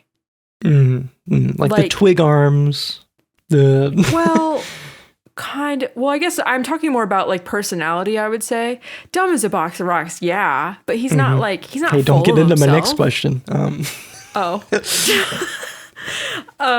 But he's not full of himself. He doesn't have that arrogance where it's like he knows he's hot and he's going to use that to his advantage, or like thinks that he can get away with things because of the way he looks. He's never really given me that vibe. I think you're I don't know. I feel like whenever he approaches ladies, he's aware that he gets what he wants. Like, well, not with Claire. But he doesn't want it. I don't know. I'm just. And also, why doesn't he want it with Claire? That's what I don't understand. Why doesn't? Maybe it's some agreement with Chris. Okay. He doesn't. It's like it's like your best friend's sister. Well, yeah. Are they best friends? I don't know. I don't think so. I don't know, Morgan. Okay. So I guess maybe the Leon that I'm thinking of, I'm thinking of PS2 RE4 Leon, and I'm also thinking of RE2 Remake Leon. And RE2 Remake Leon he's a fucking golden retriever boy. He is. Yeah, it's a different character. He's just kind of a sweetheart, and like I trust him. Yeah, you're right. So like hot and trustworthy, mega hot. There you go. Bam. Yeah, I guess maybe it's the evolution. We know where he started. He started with pure intentions, and now he's just kind of a hard ass, but he's still hot. Yes. All right. Follow-up question, Morgan. Why is Leon so dumb? Why is he dumb? Is it some sort of effort? Never mind. Why is he so dumb? Why is he so dumb? Like, legitimately, is it like a situation where he's like really hot and that like has gotten him up the ranks? Right. Like it's gotten him through school or something. Like, well, he started his job. So he was going to be a cop in Raccoon City, and he only got to work for one day. He didn't even get onboarded. So I feel like he's just kind of survived through like dumb luck with some skills. Yeah. Maybe he put all of his points into luck and charisma. Didn't have any left for intelligence. Yeah. And I feel like maybe he's just kind of one of those who keeps getting put in batshit scenarios on accident and then keeps getting promoted because of it. Like he doesn't. Everyone's like, well, his resume speaks for itself. Yeah, you don't have to. We don't have to interview him. All right. Yeah. Who else but Leon and Claire got to fumble their way out of Raccoon City? I don't really know what happened in 2. Jill Valentine, I think. Jill Valentine, you're right. Also did, yes. You're right. I haven't played the games. Yeah. Yeah. Anyway, okay, my final question in this trilogy. Why do I not care that Leon is so dumb? Is it because he is so hot? Like, does that just part of it? Does that just like, he's cool, he's hot. I don't care that he's an idiot. Like in all of these games where he's just like walking up, making the most like first grade level observation of a situation. Why am I okay with this? It doesn't set off any red flags for me. No. Yeah. Yeah, I think it's the golden retriever energy. And he's also pure. Okay. Yeah. Yeah, and also he kind of almost has, well, I don't know, I don't want to make that weird. I was going to say he almost kind of has like also dumb older brother energy. Where it's like, okay, he's not the brightest, but he's going to try his best to like take care of you and get you through the situation. He's going to protect you. Yeah. Cuz like he had to go save Ashley's dumbass. That's dumbass plus dumbass. That's a real special scenario there. Man, this is actually I'm being inspired to ask a different question now. Okay. Is being kind of dumb attractive? Now hear me out. I'm gonna throw, before you answer that, face value, I'm gonna throw you a different question. All right. You have a strange superpower where just you are able to see a number above everyone's head, and that is their rank, their IQ ranked intelligence. So you see against everybody else? Against the entire world. So like, 8 billion to 1. Yeah. You see this. Yeah. When choosing a partner, are you going to be off-put by someone who is significantly smarter than you? Oh, am I going to be off-put? Well, it depends. So I guess it depends on how they treat me, I think. Yeah. Like, there's a lot of things that would probably go into it. Right. Yeah. It's like, okay, you're the smartest dude in the world. You're an incel or like a misogynist. Like, no, fuck you, dude. What does that say about incel? Anyway. Well, I didn't really mean anything, by that. But like, it's like, okay, well, and when you introduce me to new information, are you talking down to me? Like, I'm never going to understand. Well, I guess they can't see my IQ. They can't. They don't know. It's just you. Shit. I don't know. I think it would make me be more judgmental. Two smart people being assholes. I'd be like, you should know better. Bitch. No. Yeah, bitch. Because also, like, I don't know. Also, I think there's different forms of intelligence. Like, there's emotional intelligence. There's, like, there's so many different types of intelligence. There's artistic intelligence and, like, scientific and factual and like memorization and I don't know. So I think I would try to find someone very smart because I feel like there would be a chance that they would also help make me smarter and challenge me. And I do like that. Hey, that is respectable. Yeah. I'm not going to ask this question to myself. Okay. I'd probably just do the same. I don't know. Okay. That's fair. I guess it was kind of like, yeah, I'm going to get you on this podcast. You're saying, I want to date someone dumb. Sage, what do you think about this? And the way that I just described feeling about, I want someone who's smart and I feel like we like benefit each other in that way. That is Sage to me. Like that is not the only reason why I love him, but that's part of it. Mm-hmm. You also love him for his Steam library. Let me be part of let me mooch off of his Xbox Live for like 10 years. Yeah, I get it. Yeah. I'd probably marry that guy too. Yeah. It just makes sense, we just work together. He buys Call of Duty Modern Warfare and I can play it. For free. I get it. A little bit of, whatever. Man, I'm not going to get into the game because now I came up with something else. Okay, Morgan, I'm spinning off this number idea. All right. Suddenly we wake up. Everyone has a number above their head. We can all see it. There is no explanation as to what the number means, but it is a rank. It is ranked. It is like first, 332nd, whatever.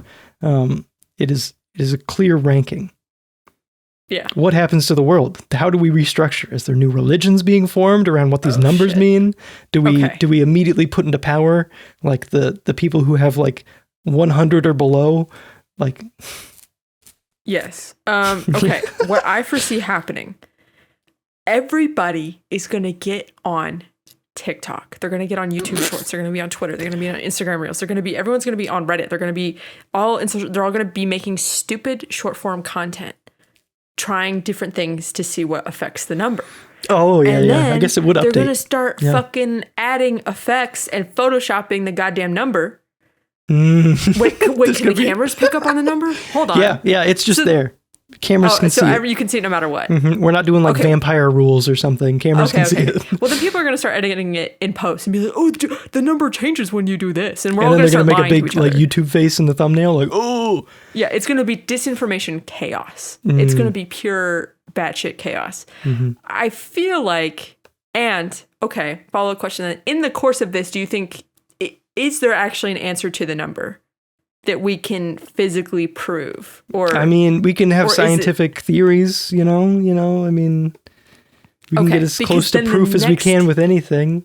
Then the next thing that's going to happen, if we can prove it, if we cannot prove it, if it's like, oh, what's the number is the percentage of likelihood that you can perform a kickflip on a skateboard or something.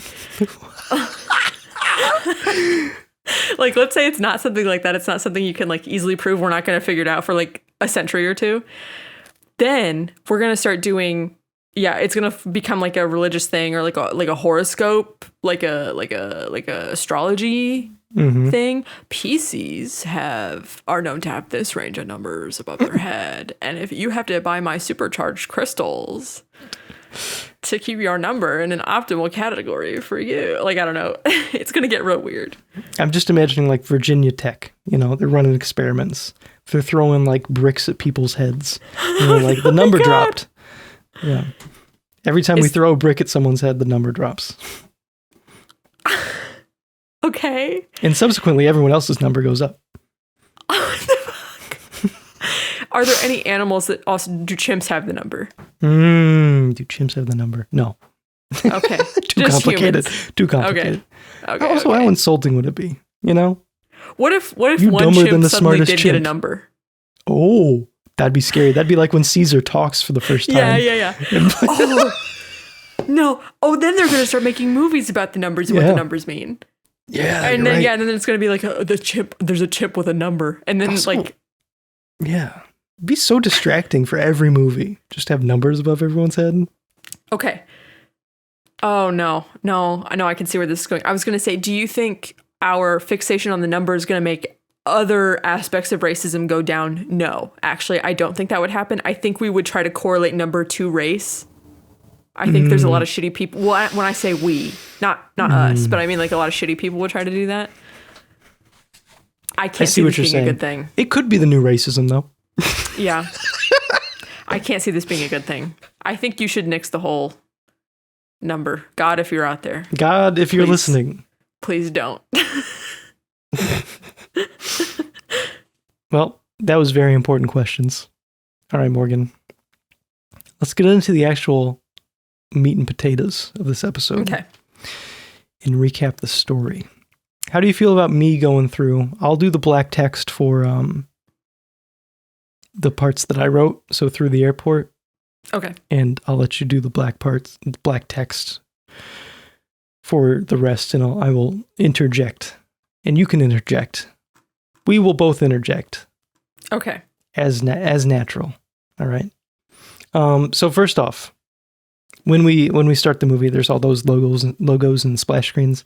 I really dug the Capcom logo splash screen thing with the videos and the sounds of the various Capcom games and IP kind of just playing in the background. You hear a Hadouken being thrown out, kind of like the for those who haven't seen it, it's like the Marvel cinematic intro thing that I think every company does now, where it's just like the logo kind of being made up as like a bunch of scenes of that series like stitched together and stuff. Yeah. I just really liked it for this video game thing because you don't see it.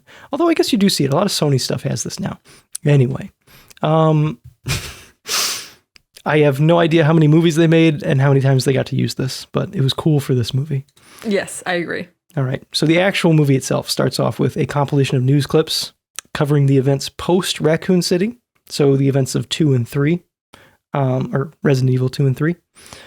Newscasters are reporting on the death toll and destruction that took place in the city, as well as the subsequent fall of the Umbrella Corporation. And as a result of their involvement in the incident. So it's like kind of outed at this point that it's like, yeah, this was Umbrella Corporation. they made the zombies. Yeah. Bad. Stock price go down. Yep. So capitalism works. You guys, you listeners can't see the look I just gave Clayton, but it was a very violently raised eyebrow. I'll add like a cartoon eyebrow raise sound effect. That's a lie. That's a lie. I'm not doing shit.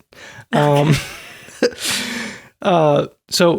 in the place of Umbrella, a new corporation, Will Pharma, rises to power shortly after.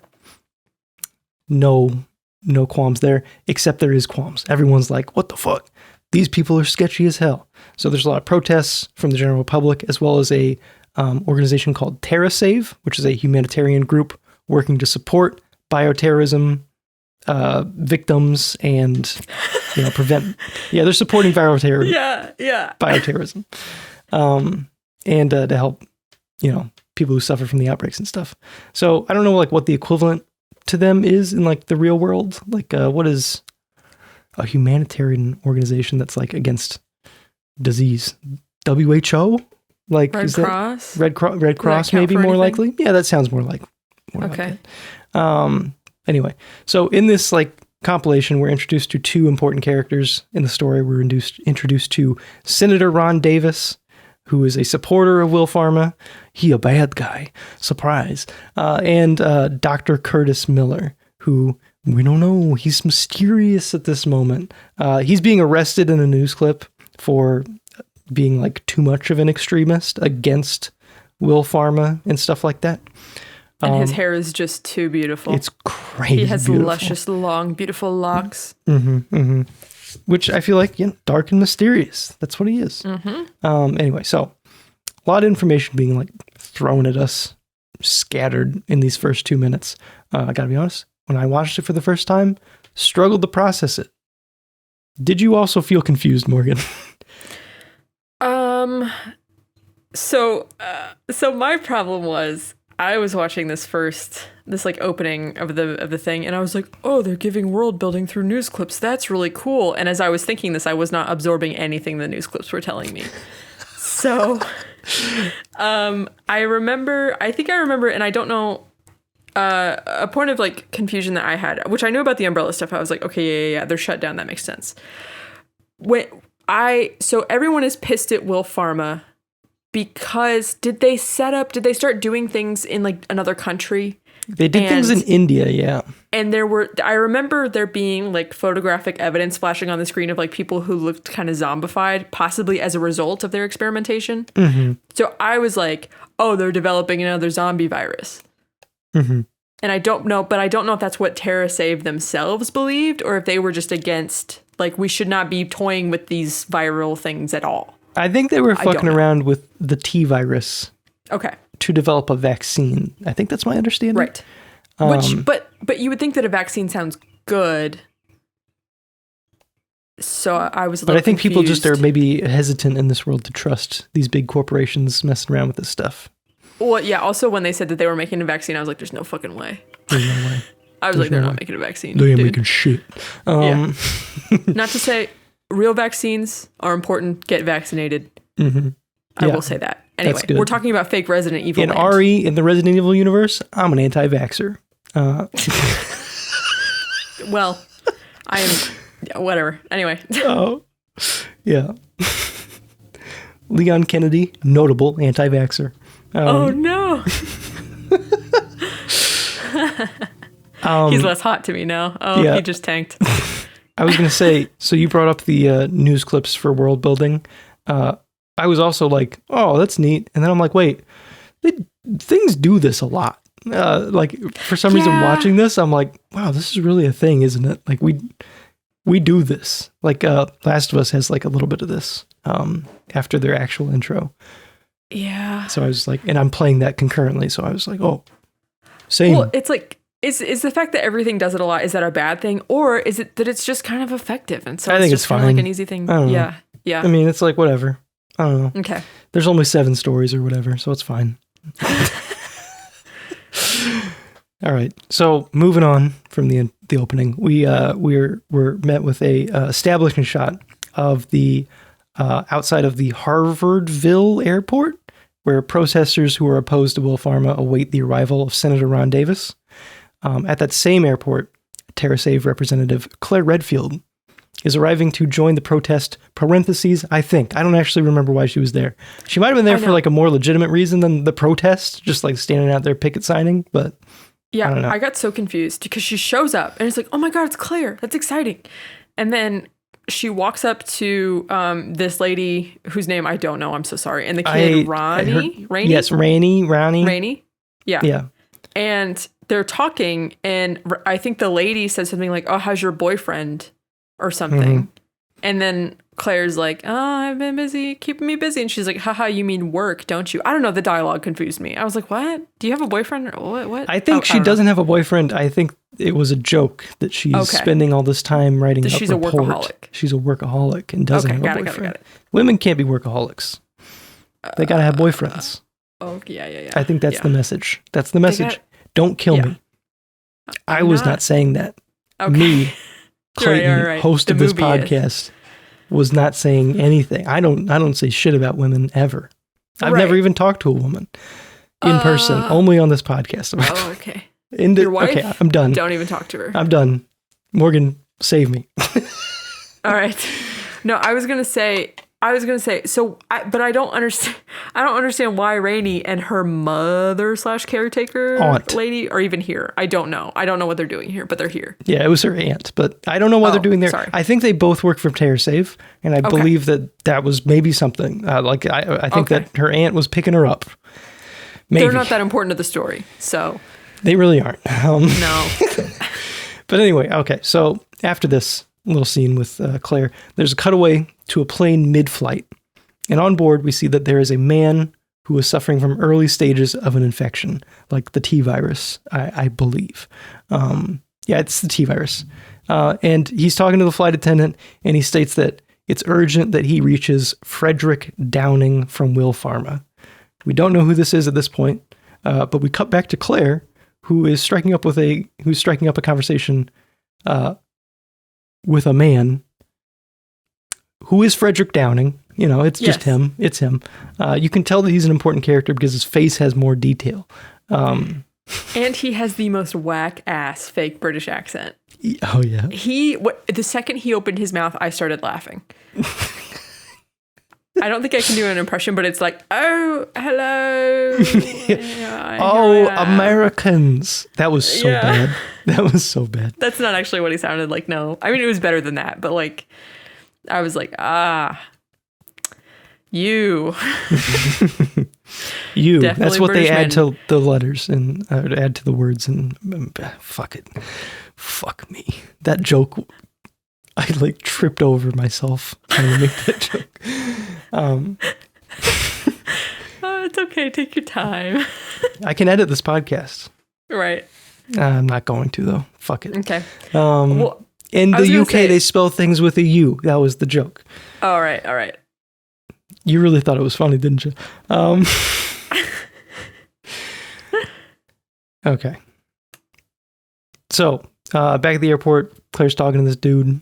I'm not sure if it's implied that he knew about... I'm not sure what it's implied he knew about. I think he knew about both the plane crash that is impending as well as the outbreak at the airport. Because he gets up and he leaves in kind of like a hurry. So yeah, I assume he knows about both. I don't know if one just happened. I don't know. Also, I'm curious if was his goal to kill someone specific, such as Senator Davis? Like, if you had to guess, or was it just, outbreak for like outbreak's sake? Okay. Well, this is going to get into spoilers for the rest of the movie, but who orchestrated this? Did Curtis orchestrate it? I don't know. So I believe that Frederick is working for someone. Yes. I believe that Curtis Miller is being used by that someone. Okay. So by proxy working for him. I don't remember who they said it was. He's not in the thing. I think he's on the phone with him at some point. Yeah, I don't know. I don't know if it's like a Wesker type, like bad bad guy, or if it's, I don't know. I feel like, well, so my thing was like I was too angry at this dickhead senator. Mm-hmm. Like right off the bat to like pay too close of attention to Mr. British Man or Mr. Curtis. No, I agree. Yeah. Because he is infuriating, but yeah, he's supposed to be. Ron Davis is like hilariously evil, shitty. Yeah, he's like not that comically capable of anything bad. Well, except but he shoves a child in front of some approaching zombies, which is like, dude, right? Like he's like tongue-tied puppy kicker extraordinaire. That's what he is. He really is. Yeah. He is like throwing fits all the time and stuff. Speaking of which, so as he's exiting, he's like trying to sneak through the airport. Ron Davis is, and he's in like a baseball hat, which is like the shittiest disguise ever. It's just Ron Davis in a baseball hat, the senator who everyone is currently looking for. Right. It's just in a baseball hat, surrounded by security, which is funny. So he's met with a protester who's dressed up as like a zombie. And then they're like, oh, he's got a mask on. Like Scooby-Doo style, just like rip it off. Yeah. And then there's like another guy who's walking up to him who is very clearly a real zombie. Yeah. He's just in the airport walking up to him. And then they go to rip off his mask as well. And it's like, oh, it's not budging. And then he bites him. Also, he doesn't bite Ron Davis. He bites like a security guard. But yeah. Right. The way that it goes from 0 to 100, the second it bites that security guard is so fucking funny to me. Dude, yes. I think that this is straight up the best part of the movie, this airport stuff. Because, it's like the campy Resident Evil shit that I want, which is like, oh no, shit hit the fan in the dumbest way possible. Right. Well, also, to me, the logistics of that zombie getting that far into the goddamn airport and not biting anyone else, the senator, when no one notices up until he bites somebody. That to me is insane. That can't happen. I agree. And it's because there's like an infection, like assuming that like Curtis Miller maybe like walked up to someone close to Ron Davis and infected him. There's like a time to be fully infected, I think. Like, I don't think it's not that instant, although it is. Like when that guy gets bitten and he's on the floor and then he bites the leg of the Secret Service guy. That's like pretty quick. Because like Claire notices him and is like, watch out, he's going to turn. Yeah. And then he turns and bites his leg. It's just a bunch of dumb shit happening. Right. And it's great. Ron Davis spends most of the scene on the floor because he doesn't know how to use his fucking legs. Right. Claire has to like pick him up. Yeah. It's just, it's crazy. There's, where chaos ensues. The infection spreads or was already like more than just one zombie. I don't really know, but it spreads like stupid fast. Right. Yeah. And then a plane crashes into the airport, the plane that we saw earlier.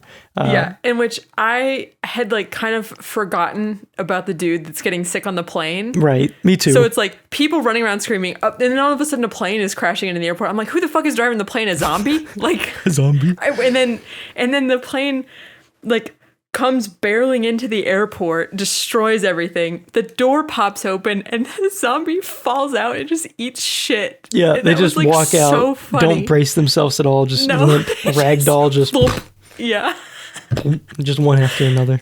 Oh, yeah, it's good. So good. There's another scene where there's like a news report. This is my favorite scene of this section. The news reporter who just like is like, oh, we got to roll on this. I'm here in the middle of a fucking shit show. Not paying attention. Camera guy does jack shit to help her. Yeah, the camera guy's like, oh no, and like runs away, and then she's like, where are you going? And then gets eaten. Also, like the fact that like we're in the airport, people are running around and screaming. And then the TV screen like suddenly powers on and it's a woman standing in the airport where people are running around in the background screaming. I don't know, just like the layering up of absurdity. It was so funny to me. It was great. It's I think the best scene in the movie. Yes. And yeah, so in the chaos of the outbreak, Claire bumps into Curtis Miller. I think we mentioned that. And then leads a small group of survivors to safety, including Ron Davis and this child, Rainey. Yes. So, yeah, and that's the outpork scene. Outpork. That's the outbreak sing. Sing. Oh my God, are you all right?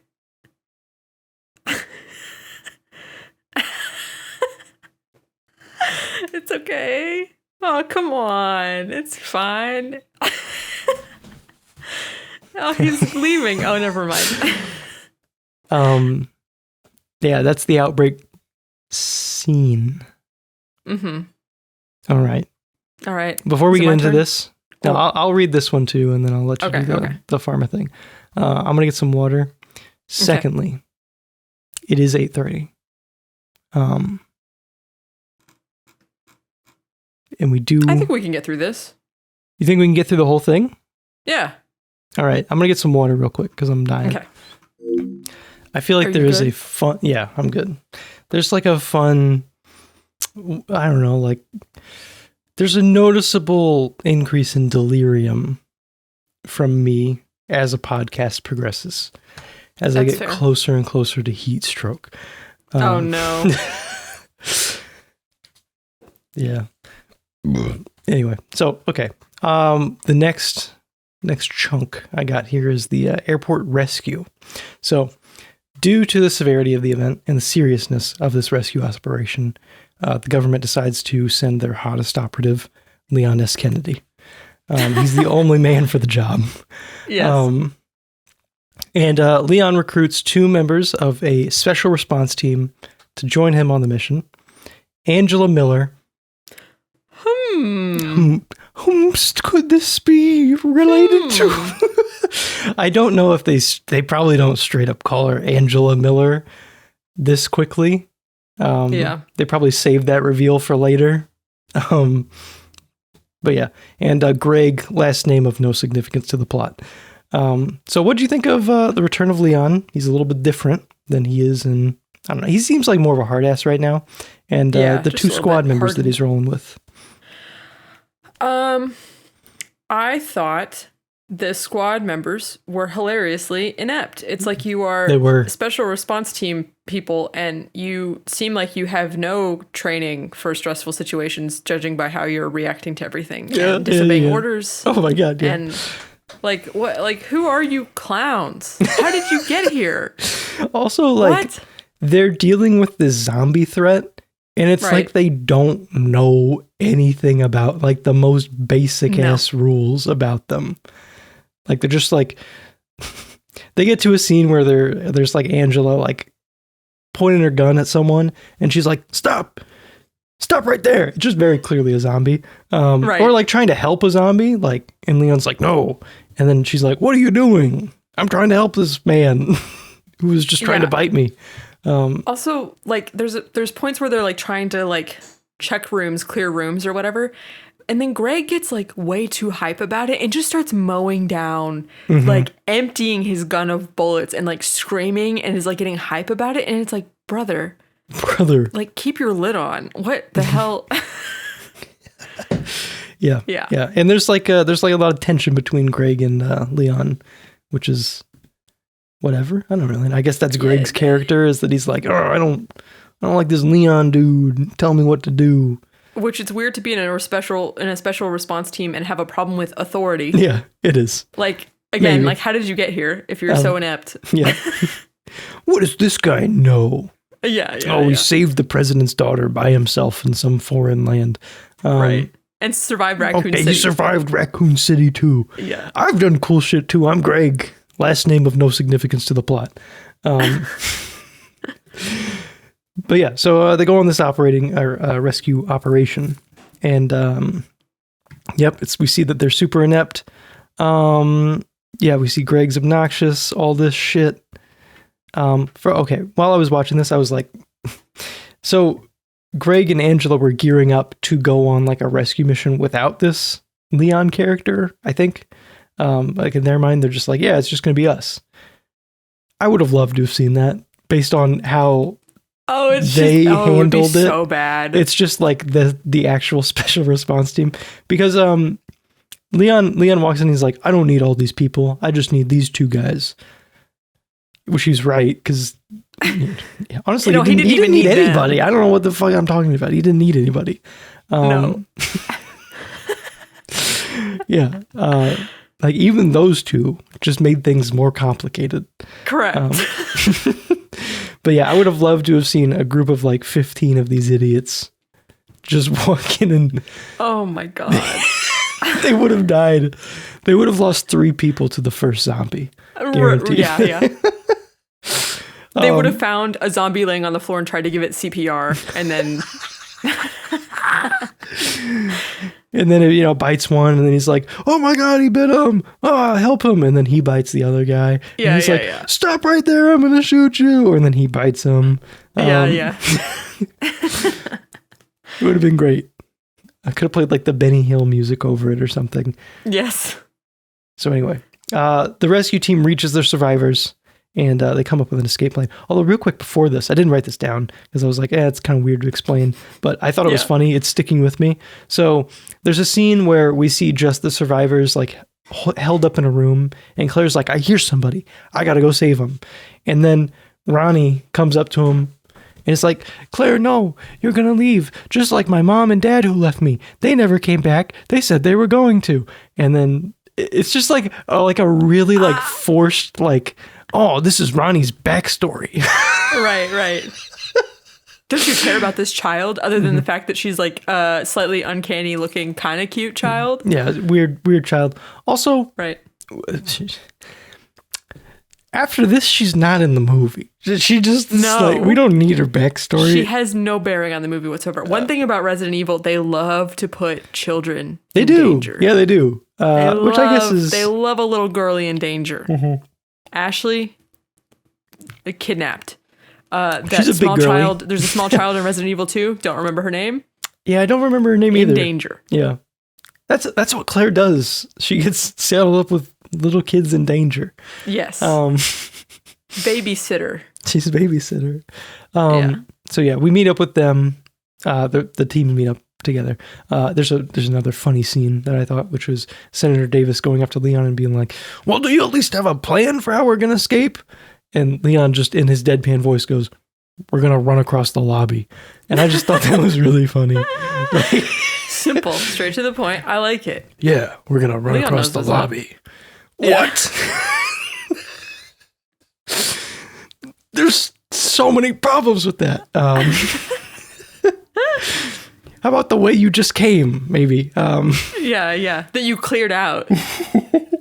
You literally spent all that time clearing it out. Yeah. Whatever. Anyway, besides the point. We get an epic action sequence. Greg gets bitten, and in his completion of his character arc, he's like, no, go on without me, I'll stay behind. And he like shoots for a little bit. His 10-minute character arc. Yeah, his 10-minute character arc. They're very efficient with Greg. Yeah. I didn't mind it. I was like, yeah, it's whatever. Something happened. An arc was completed. Yeah. But Greg as a name, very funny to scream out. So funny. The way that she gets so worked up. Greg! We can't leave him. Greg! It's so bad. It's also rough. The way she reacted, I thought that they were a couple.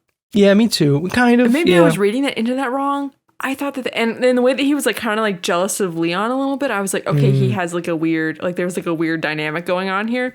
Yeah, maybe. And also, I was for certain when Greg got bitten that it's like, oh, we're going to have to come back in here and then we're going to have to encounter zombie Greg. And it's like, well, what do we do? You're going to have this like dilemma with like zombie Greg. Never comes up again. That could have been fun. He don't even matter no more. Mm-hmm. I feel like wasn't there a scene where like Angela kept like looking back for something as they were escaping? I didn't know if that was zombie Greg that she was looking for, but I don't know. Yeah. What happened? What else happens? Oh, Senator Davis nearly gets Ronnie killed, as you mentioned earlier. When they're crossing the lobby, just completely unnecessary, just like shoves her. Yeah. So yeah, no one's legs be working. There's an awesome scene, and this is what I'm all about here. Some slow motion action, insane shit. where Leon like slow-mo throws a gun to Claire as she's like getting swarmed by zombies. She does like a spinning leg kick, kicks a zombie's teeth out, picks up the gun, twirls it around, like pops 2 zombies or something. And I was like, this is awesome. This is what I'm here for. Roundhouse kick, I was like, oh shit, okay. Oh yeah. Okay, I'm locked in. I was like, however, I will say, I did find it incredibly frustrating. It's like, okay, small child gets knocked down to where zombies are approaching her. She starts to freak out. Claire runs and grabs her and starts to like use her body as a shield. And I'm like, bitch, pick her up and move. Like, why are you just standing there? Yeah, she does just go to comfort him or something like that. It was. Yeah, and she just like kind of hugs her. And I'm like, she's like little enough. You can pick her up and like run away. These zombies don't move very fast. Exactly. Like, what are we doing? But then the roundhouse kick redeemed it a little bit. The roundhouse kick, the gun throw, it was awesome. And I was like, dang, this is what I'm here for. This is what I want out of a Resident Evil movie for sure. Exactly. I sit with it for a second and I'm like, why didn't we give Claire a gun? We got extra guns. We didn't give a gun to literally the second most competent person here. Like, right. She gives the gun right back. It's right. Why? It's like also Leon threw his gun, his pistol from RE4, throws it to her, then pulls just another gun out of his ass or something and shoots the zombie that he's dealing with, which is like fair. Yeah. Okay, Leon has multiple guns. We have multiple guns. Hey, Leon, sharing is caring. Sharing is caring. That? Yeah. Come on. Yeah, anyway, they make it out soon after. Yep. And then Claire smacks the shit out of the senator. Deserved. A little bit too little too late though. Yeah, Ronnie's like crying, like reuniting with her aunt, and Senator Davis is like, I hate kids. And then Claire smacks him, knocks him to the ground. It's just Senator Davis is like hilarious. It's just he has no redeeming qualities. No, not a one. Yeah, not one. A single one. Anyway. So all right. I'll let you handle the rest of the recap. All right. On to Will Pharma's vaccine. It's revealed that the man Claire met earlier in the waiting area. I forgot I wrote this. I'll read it. Oh, okay. Yeah, sorry. Just immediately stopped you. I'm sorry. Yeah. Wait, no, you wrote this part. Did I? Wait, no, I wrote this part. Okay, wait. So this is the part. I wrote half of this. You wrote half of this. I'll just read the rest. I'll just read all of this section. Okay. That seems a bit more fair. All right, so in the sort of like tent city, the contamination zone thing that they have set up, we're kind of meeting. There's more exposition given to the world and characters and stuff. We find out that the man that Claire was talking to earlier in the lobby or waiting area in the airport is Frederick Downing, the head researcher for Will Pharma. And he reveals that Will Pharma had developed a vaccine for the T-virus and was shipping a batch of it here to the airport. And it's like, oh, we could have got this vaccine faster if it wasn't for TerraSave. And Claire's like, oh shit, did I do the wrong thing? Yeah. Did I misjudge them? No. But the shipment of the vaccine is blown up in a presumed act of terrorism. Claire asserts that the primary suspect is Curtis Miller, who she saw earlier, just kind of roaming the airport. And then Angela was like, oh my God, that's my brother. Yeah. Which is great. Yeah. And then Claire's invited by Frederick to go with him to the Will Pharma facility, have tea. Angela and Leon leave to go track down Chris. Curtis. No, I'm realizing now that every time I forgot Curtis's name, and every time I wrote down his name, I wrote down Chris. You did write Chris every time. What the fuck?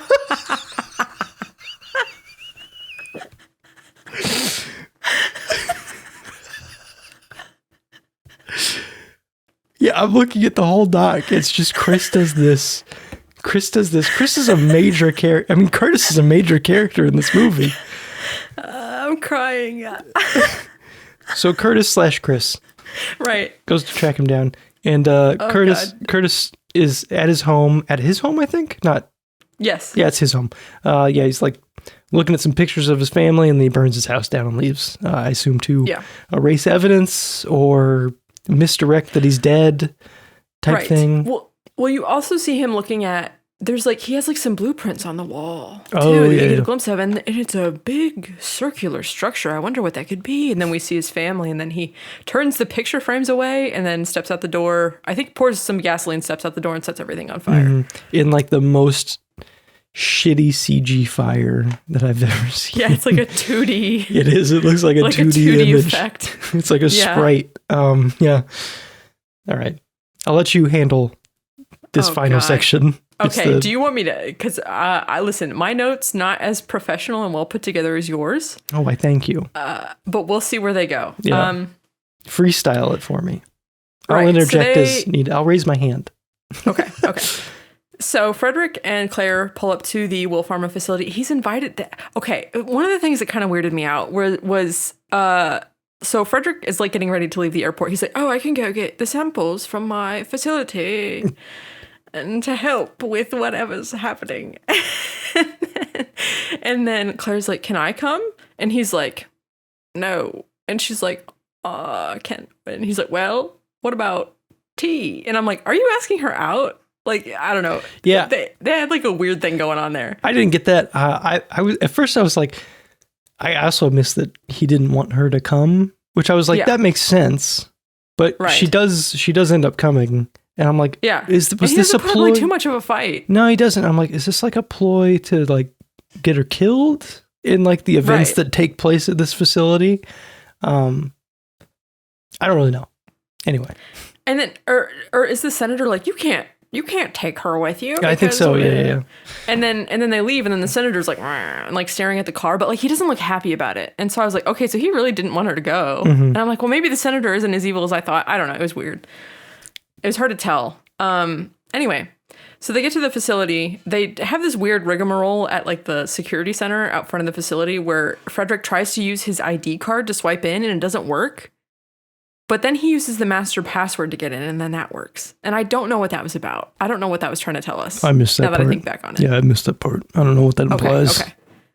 I guess he doesn't work there. I don't know what that implies. I don't know. Is he an imposter? Well, I don't think so. But anyway. So then they go into the facility. Frederick explains the mechanics of the facility to Claire. And it's kind of like, it's a big circle. Wink, wink, nudge, nudge. If you remember the circles previously mentioned. And it's split into these different sections, and each section has like a different purpose. It's like kind of explaining, this is the video game level that we're going to be in for the next however long this movie's going to last. So then they go up to Frederick's office, where they have tea, and then the senator calls Frederick and is like, you have to destroy the data. And that's not what the senator sounds like, but you have to get rid of that data right now. And in the course of this conversation, Claire was like, so what was that? And Frederick's like, nothing important. And she's like, no, you're lying to me. What's going on? That's on speakerphone, buddy. I heard the entire thing, actually. Yeah. And she gets like angry, and I get kind of fuzzy on what happened in this scene. So Frederick leaves. Don't remember why he leaves. He leaves because there's like a server an alarm issue that goes off or something. There's like it's a server issue. Yeah. So he's gonna go reboot that to get the information. I don't know. I'm sitting here with a blank expression. Like, I don't remember. We're so good at this. Anyway, so while he's gone, Claire starts snooping, right? Maybe. I don't remember. All I remember is Claire looking at like a computer screen, and it shows like a virus, and the virus is just like wiggling around in a petri dish, and she's like, oh my God. And it's like the scariest thing she's ever seen, but I'm like, it's just little guys. Yeah, what's the big deal? Anyway. I assume that would be the T virus, if I had to guess. Yeah, I think so. Okay. I think so. Yeah, I think she finds evidence that like there is like an actual like virus that's in this facility in some capacity. Meanwhile, Angela and Leon find Chris's burning house because they're there to... No, not Chris. Damn it. Chris. So Angela and Leon go to Curtis's burning house, And then Angela explains that Curtis lost his family in the Raccoon City disaster. She also explains how she wanted to be a cop, and she's like kind of a reckless bozo because there's like a kid drowning in a river, and she jumps in the river all recklessly and gets hypothermia, and 3 other people get injured trying to pull her ass out. And then they have this like, oh, thank God you're changing it all to Curtis. Thank you. Anyway, then Leon and Angela have this like kind of heart to heart. Wait, her name is Angela, right? I don't have that wrong. Her name's Angela. I'm scrolling up. Okay. Yes. Okay, good. Thank God. Anyway, no, her name was I don't know, fucking Ricardo. I don't know. It's just yeah. Well, at first I thought her name was Angelina, and I'm like, no, her name's not Angel, because I was like, oh, look at this Angelina Jolie knockoff is what I thought when I saw her. So I was calling her Angelina in my head on accident. What does Angelina Jolie look like? She actually played Lara Croft in one of the Tomb Raider movies. Yeah, she's a blonde woman. She's blonde? Okay, maybe not. I don't know. I was gonna say, I thought she had brown hair, but anyway. So Angela and Leon have this heart-to-heart where Leon is basically like, hey, if you can't even try to save one life, how are you ever going to save everyone else? And it's like, well, it's not always that simple, Leon. Sometimes things are nuanced, but anyway, we don't have time to unpack all that. So then Leon calls Claire, and they're like communicating, and like Claire's like, something suspicious is going on, and he's like, what, where are you? And then like the facility explodes. Yes. Something happens. Yeah, I think okay. Oh yeah, shit. It's like we see Curtis, and then like a bomb goes off or something. Yeah. So then Leon and Angela ditch Curtis's house, rush to the facility with some typical military grunt backup. You know, these guys are all going to die because they don't. Right. Yeah, they don't have names. Yeah. So in the ensuing chaos, basically Claire is running around the back areas of the facility trying to help with like whatever automated systems she can to help contain the virus and like, but also not kill everybody, because the facility has automated responses like incinerators and like stuff like that to try and like contain biohazard breaches or whatever. So then in the course of this chaos, Leon, Angela, and the military dudes encounter Curtis, who has now become infected with the T-virus. And he has a freak out, transforms, and he's one of those monsters with a big old eyeball on his shoulder. Right. Like the in classic Resident Evil monster. And Zelda, kind of. And Zelda, yeah. The eyeball is the target. Also, like, honestly, like, the like, soldiers weren't shooting that eyeball, I think. I think they were shooting I don't think they were. Come on, what else are you going to shoot? I mean, it's mostly eyeball. Anyway. Yeah, that's true. So in the ensuing fight, the monster gets shot a bunch. That does not stop anything. He starts whacking around these dudes and throwing them around like rag dolls, and ends up killing most of them. And then some like rafters get dropped on him, and then they think he's dead, but he's not dead. And then he starts to target Angela. He has Monster Curtis has this fixation on Angela, and Leon's like, it's because you're blood related. It wants to breed. Yeah, I was like, what does that mean? Yeah, I was like, wait, hold on. What does that mean? But we don't explain that anymore.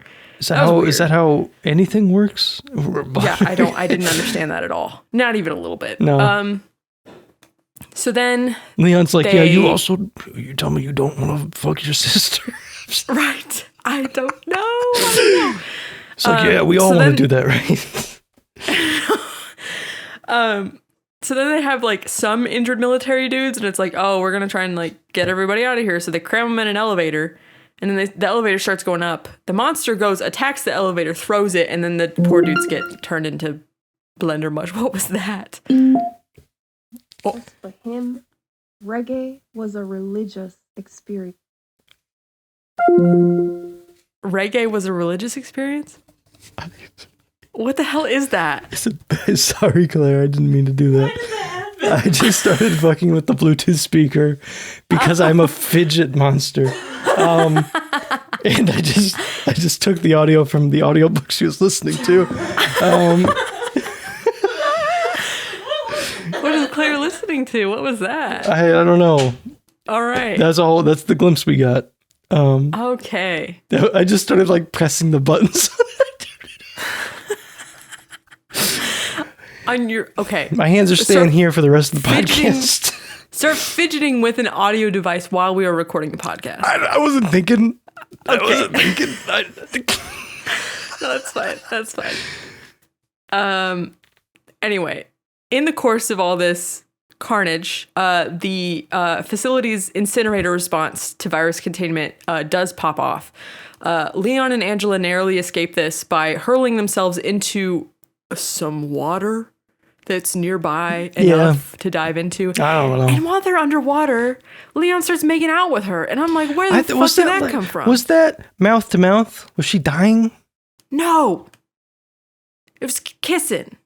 I thought. It was macking. I didn't think it was mouth to mouth. There was no reason. She was fine. Also, like, I don't know how mouth to mouth would work in that situation. Don't you exhale carbon dioxide? Like, I don't really know how that works. I don't know. I don't know. I don't really know. I don't know either.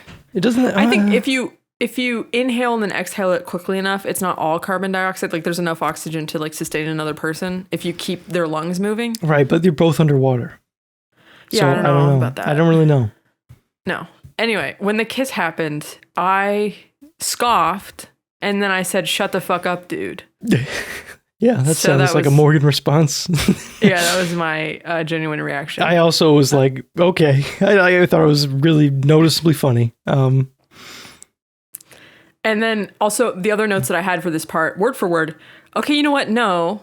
Up until that point, my dumbass was like, wow, it's kind of refreshing that Leon and Angela are just being relatively chill and normal coworkers.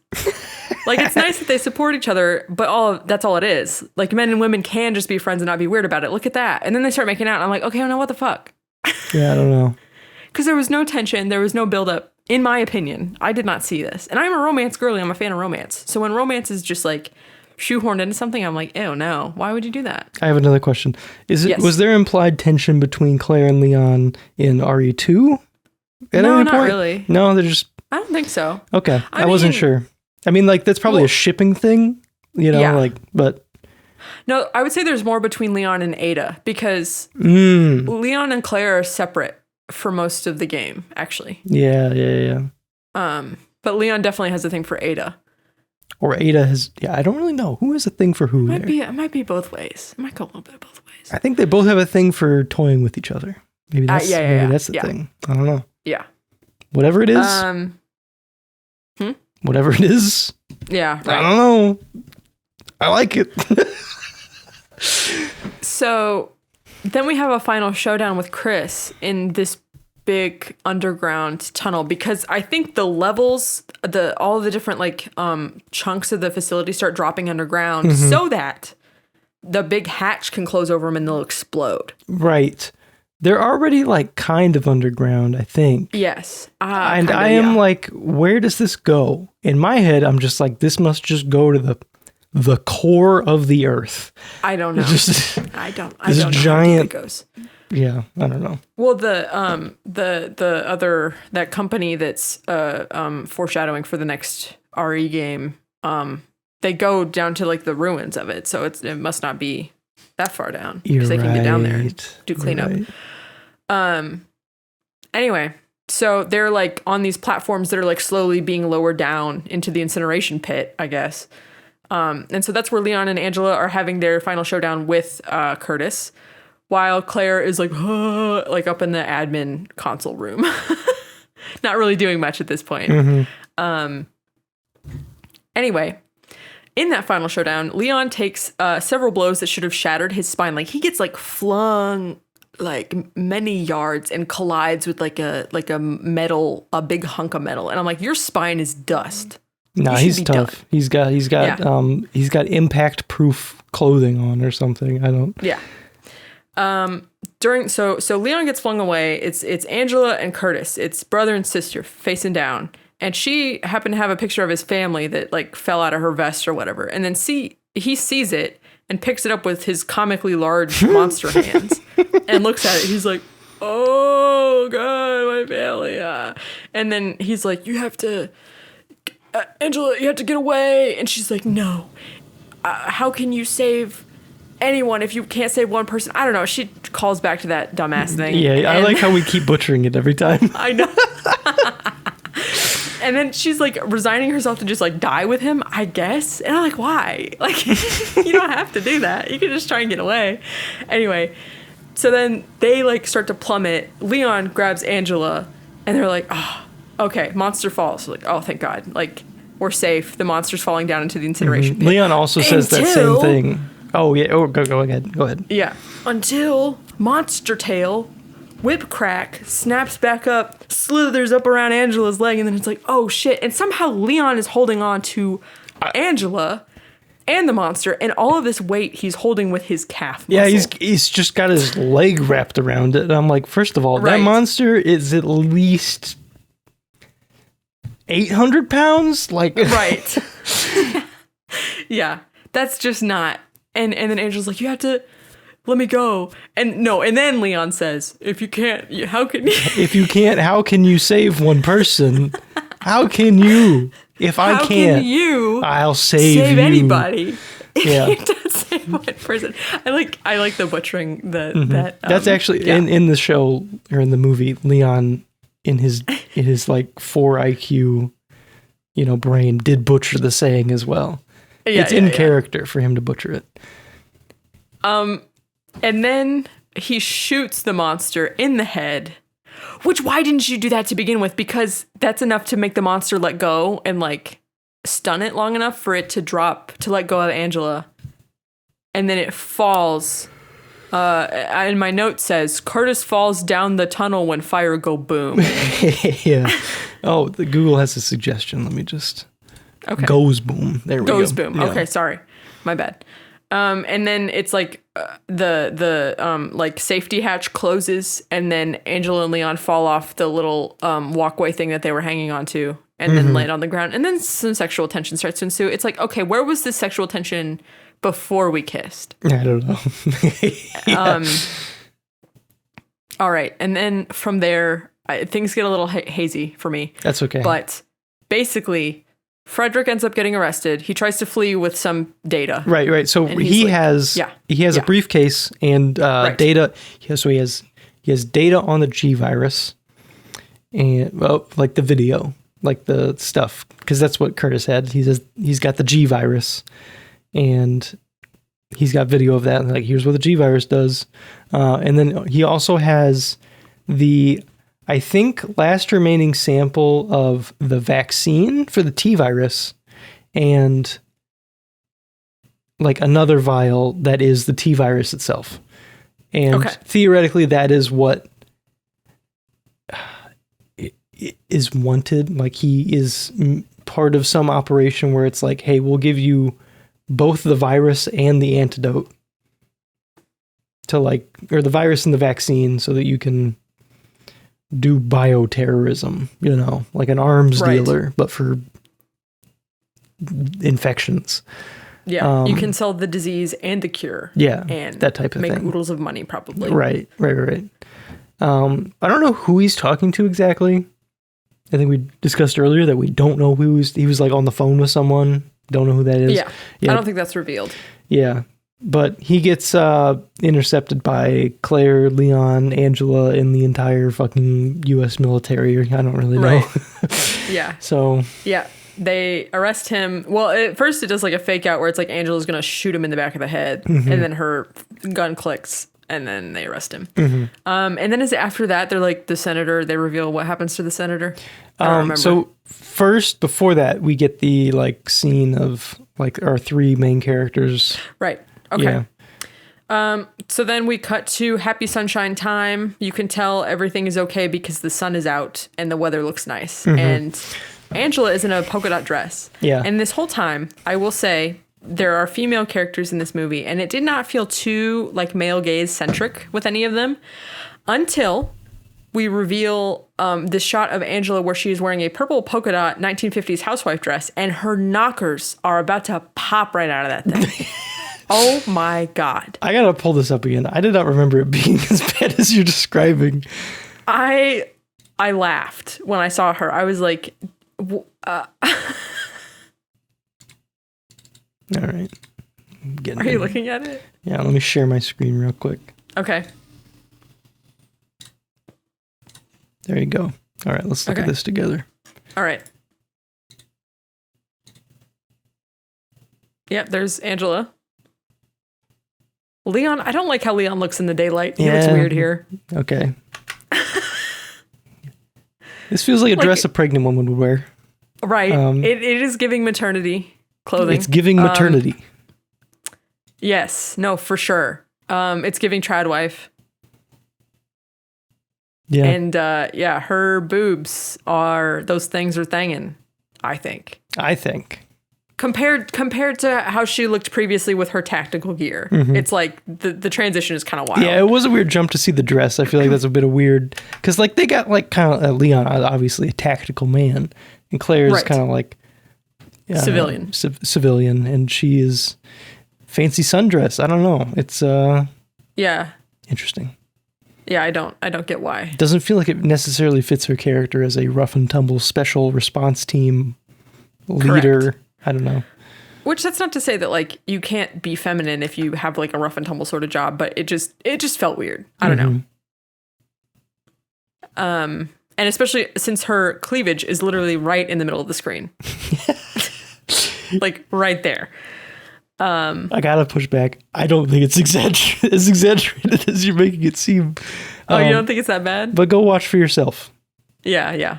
All the little gamers, go check out this cleavage and let us know what you think. One of our favorite reoccurring topics on this show is boobs. Things are thangin'. Hondonkaroos, as you referred to them in their Spyro episode, which I don't think I'll ever forget. Hondonkaroos. All right. I also had, so in my notes, I had in all caps, good God, the cleavage, and then in parentheses, Angela.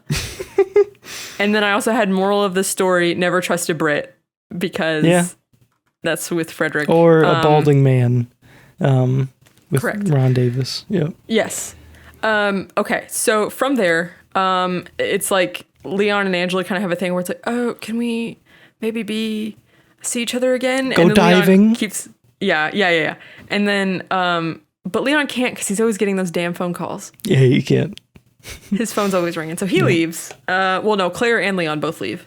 And Leon hops on a helicopter because of the damn phone calls. Mm-hmm. And then Claire joins the aunt and Rainey. Mm-hmm. And then that's when we get the senator scene? I think so. Yeah. So we see a scene with the dead senator and like all of his files like on his computer being erased. Yes. I think it's also said before this that he resigned. Did he? Or maybe it's like on the news. I think actually while we see this scene, there's like news sound, like a audio from like a newscast saying that Senator resigned after the Will Pharma stuff. Also, we see that there is a company called Tricell that has like bought out Will Pharma or something, or what remained of them. And then there's a tease at the very end where it's like these people in these Tricell branded hazmat suits, sifting through the wreckage of the Will Pharma stuff, picking up. And they find a chunk of Curtis. Yep, the G virus. Yeah. And then the end. Yeah.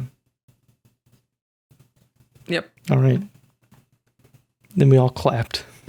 Yes. All right. Maureen, story recap, analysis, conclusion. Yeah. Let me see. I'm just looking through my notes. Yeah, so we already talked about Greg. You talked about Greg. Yep. Never came back. So I found it weird that it felt like Angela seemed to take the co-star role from Claire. Yeah, a little bit. Like, and she was also the only character with a character arc. It felt like. What about Greg?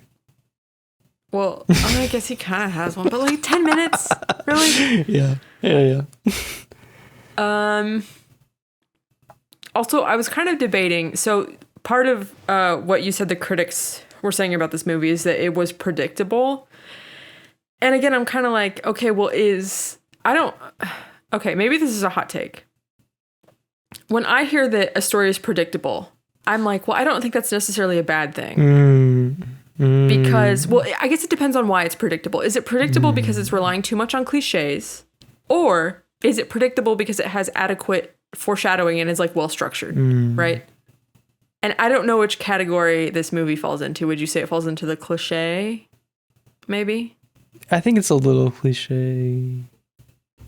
I don't know. I felt like, I mean, like when you're analyzing it on like a deeper level, I think it's a little more enjoyable, like paying attention to like the politics and like the shady backroom dealings of the stuff going on. Right. It's a little more intriguing, but like surface level, it's like, I don't know, maybe comes across as cliche. I do want to touch on your little story being cliche does not mean bad thing. Because this was just like a thought I had. It was actually in reference to like music, where I was like, I feel like music is exciting when it is like perfectly threading the line between being predictable and unpredictable, where it's like, and I assume it's the same with the story. It's like, it has to be predictable enough for me to follow it. And it's leaning into cliches in a way that like help it tell the story. But it has to spice it up with things that I'm not expecting in fun ways. And I guess that's like everything that is enjoyable at all. Like if it's just all unpredictable nonsense, it's not fun. If it is all predictable, trite stuff, it's not fun. So it's like finding the balance between how do I tell a predictable story that is not going to lose everybody, but throw in exciting stuff that they're not ready for, but makes sense. Right.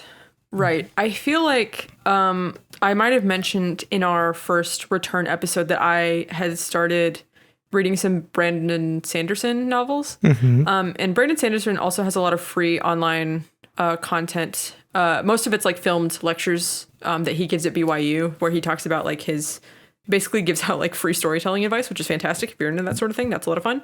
But one of the things that he talks about is that when we talk about foreshadowing or how we like keep the reader engaged with the information we're revealing, it's like you want to foreshadow, hey, there's something going on here, and give the reader enough clues to like kind of predict and come to a conclusion and have at least part of that conclusion be accurate, right?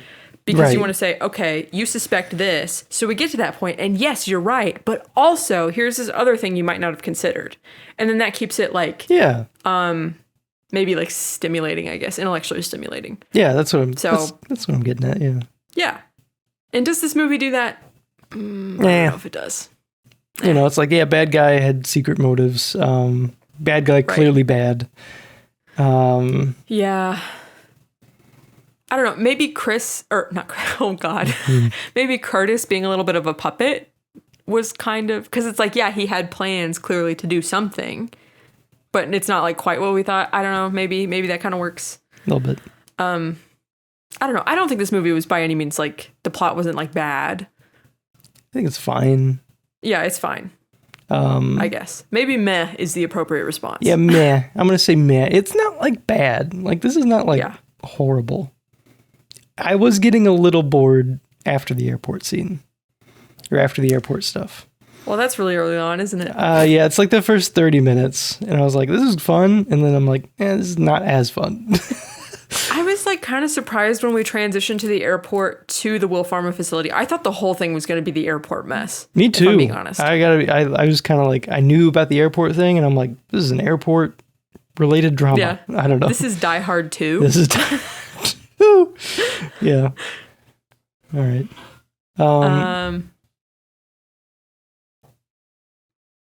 Let me see. I guess like an additional observation I had. So I feel like where the current Resident Evil entries have like the direction they've taken, not counting the remakes, right? Because those are still playing off whatever the old games were doing. Right. The newer games, okay. Resident Evil 7 is clearly trying to play off of the slasher genre with like the family and like the chainsaw, chainsaw massacre vibes, right? Yep. 8 is definitely trying to play with European folktales. And I'm not saying I dislike that direction because, like I said before, I'm interested in genre conventions. I think it's fun when we play with those and explore those. Like, I think that's neat. Mm-hmm. But I do appreciate how the earlier era of Resident Evil seems to be more, maybe kind of trying to do its own thing. But, like, it's probably inspired by, like, 80s and 90s zombie horror, obviously. But, like, it felt more grounded than 7 and 8 kind of get, you know? Yeah. Like there's a supernatural element or something, seemingly. I don't know. 8 feels supernatural. It's not necessarily because it's like the mold or whatever. Right. I can't remember. I've like seen most of 8, but I haven't played it, so I don't remember exactly. But like it felt like I'm like this feels supernatural stuff. I don't really know. But yeah, the earlier stuff felt like more like campy, like this is zombies. Yeah. And I kind of miss it a little bit. Like I said, I don't know where I land on that. I guess I would have to experience more in the franchise before I can say definitively how I feel about that change in direction. Mm-hmm. But I guess I do appreciate the more focused, this is about political intrigue and zombies and evil corporations.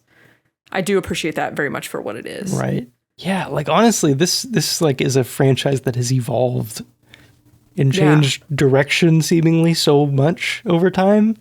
Right. It is weird to think like that is where we started, like the evil corporation, zombies, and now we're on like Resident Evil 8, and it's like, what is actually? I'd be curious to like look into, do a deep dive, like what is the like implications for the world in this? Right. Like.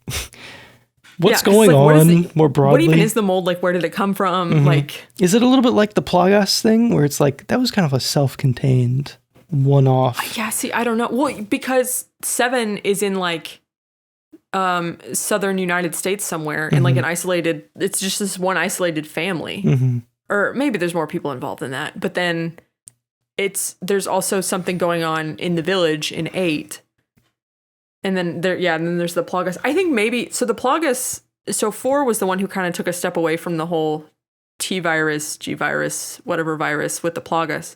And then I was also kind of thinking about, if you think about it, because the setting of 4 is also weird. It's weird compared to the previous entries too, because we're in this European village setting. Yeah, it's a complete shift. Like in every way, basically. Like gameplay wise and setting and yeah, and then I was kind of like, something kind of like clicked in my head, and this might be worth further analysis that we're not going to do right now, obviously, but I was thinking about the setup of 4, and I was like, oh, you're a knight going to rescue a princess from a castle.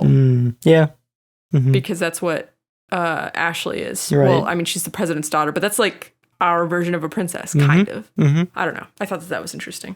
Yeah, that is probably a very accurate way of like looking at the general like I don't know, metaphor that they intended or something. Right. Yeah. Right. Anyway, let me see.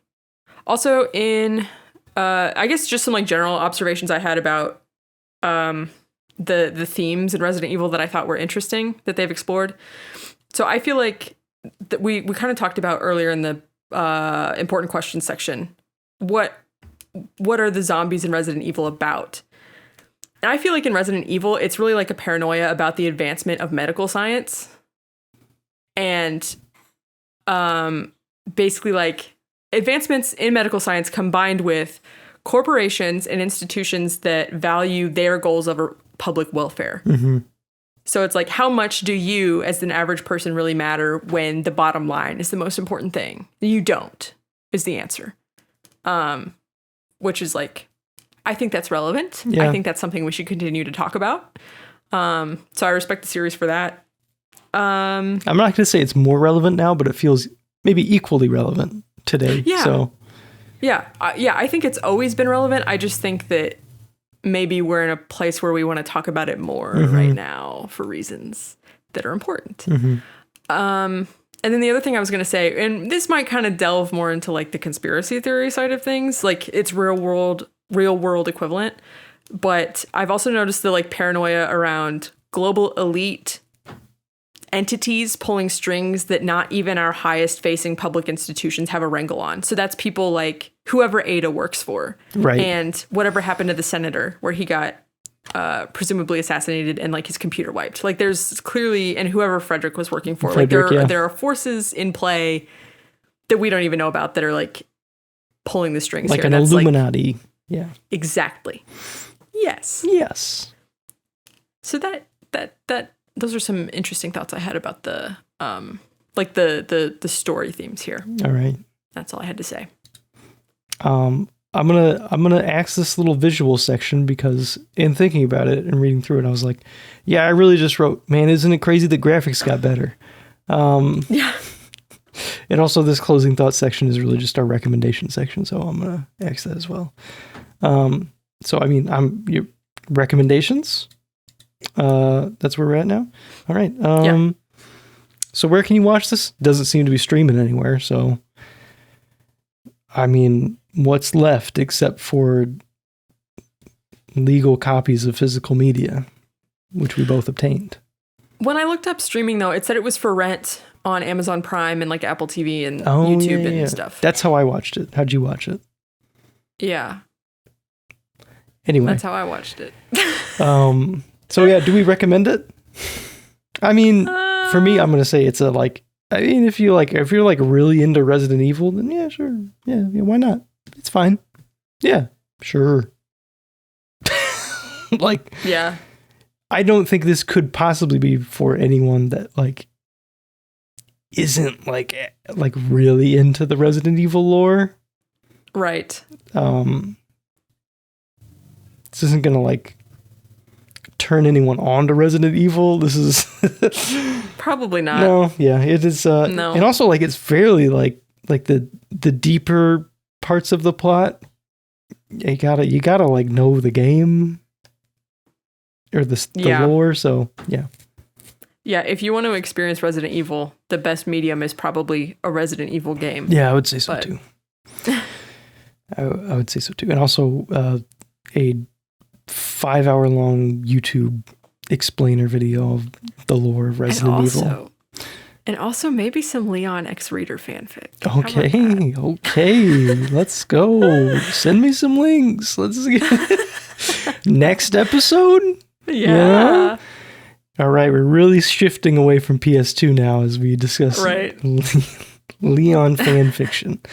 But yeah. Okay. So yeah. Do we recommend it? Sure. If you want. If you want it. You've listened to this episode. You ruined the whole thing for yourself. Why? That's true. What are we recommending at this point? Yeah. Unless you want to laugh with us at the funny parts that we talked about. There's funny things that happened. And see those big knockers? Oh. Is that really worth no. 90 minutes of mediocre to somewhat fun? Yeah. All right, what do we want next? Specifically for the animated Resident Evil film series. Now, Morgan, hear me out. I want this to stay CG. I don't want like I don't want a cool anime, nothing. That's not. Oh, that's what I was gonna say. That's not Resident Evil to me. I want it to be like CGI, kind of like low budget. I want it to be campy. I want to have more of these dumb, cool action sequences. I want that to be the point. I want the slow motion gun twirls, the roundhouse kicks, all that stuff. The world is ready. All right, Morgan, your turn. Okay. Well, I just said I wanted anime. So I want. Of course you do. I want anime. I want. And I want it. I don't know what I want. I want it to be in a house again. Okay. I want an anime. You know what I want? I want an anime adaptation of Resident Evil 1. Okay. Yeah, I mean, sure. I don't know. That's cool. That's all I can I want to isolate that soundbite of I want anime. I don't know what I want. That's like our fan base. I didn't think about this. That's like my impression of our fan base. I want anime. I want them to keep talking about anime. Yeah. Please never stop talking about anime. That's what all of our fans think. I'm sure that's every single one, yeah. Okay. All right. I mean, are we done? Yeah. Ready? All right. Yeah. Next episode. We covered a PS1 game, branched out in that direction. We covered a movie, branched out laterally, the same time period, but movie. Now we're going to branch out slightly to the future a little bit. We're going to touch on the swan song of the PS3 generation, The Last of Us. So write in if you want to have your thoughts read on the show, anything related to The Last of Us. We will not be discussing part 2, just part 1.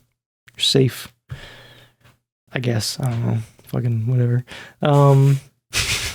Yeah, Morgan, are you excited? Notable Last of Us hater Morgan, are you excited? Oh, God.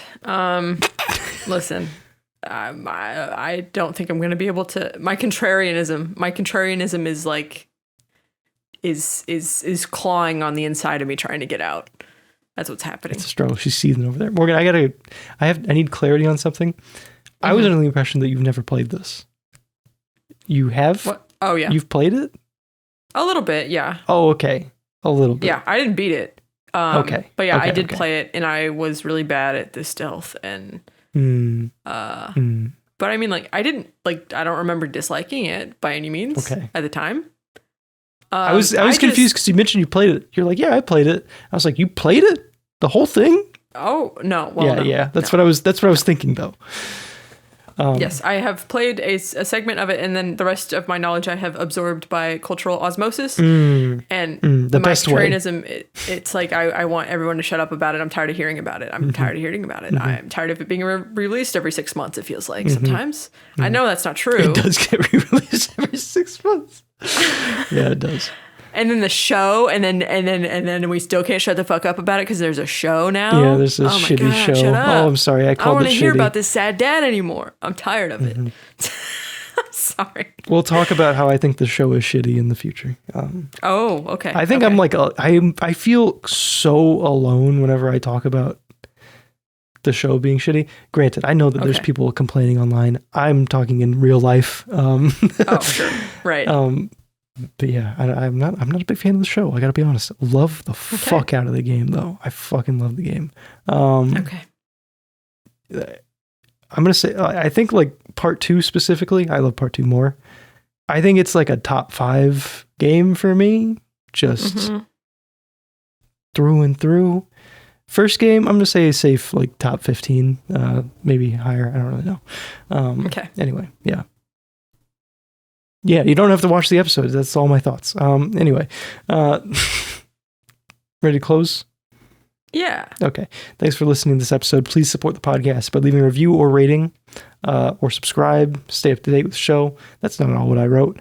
Anyway, please send all listener letters to analogschtickmail@gmail.com. If you want to say anything about The Last of Us, say anything about any games that you want us to play, just write it and say, you're doing a good job. Someone's got to tell me. Until next time, goodbye. Goodbye.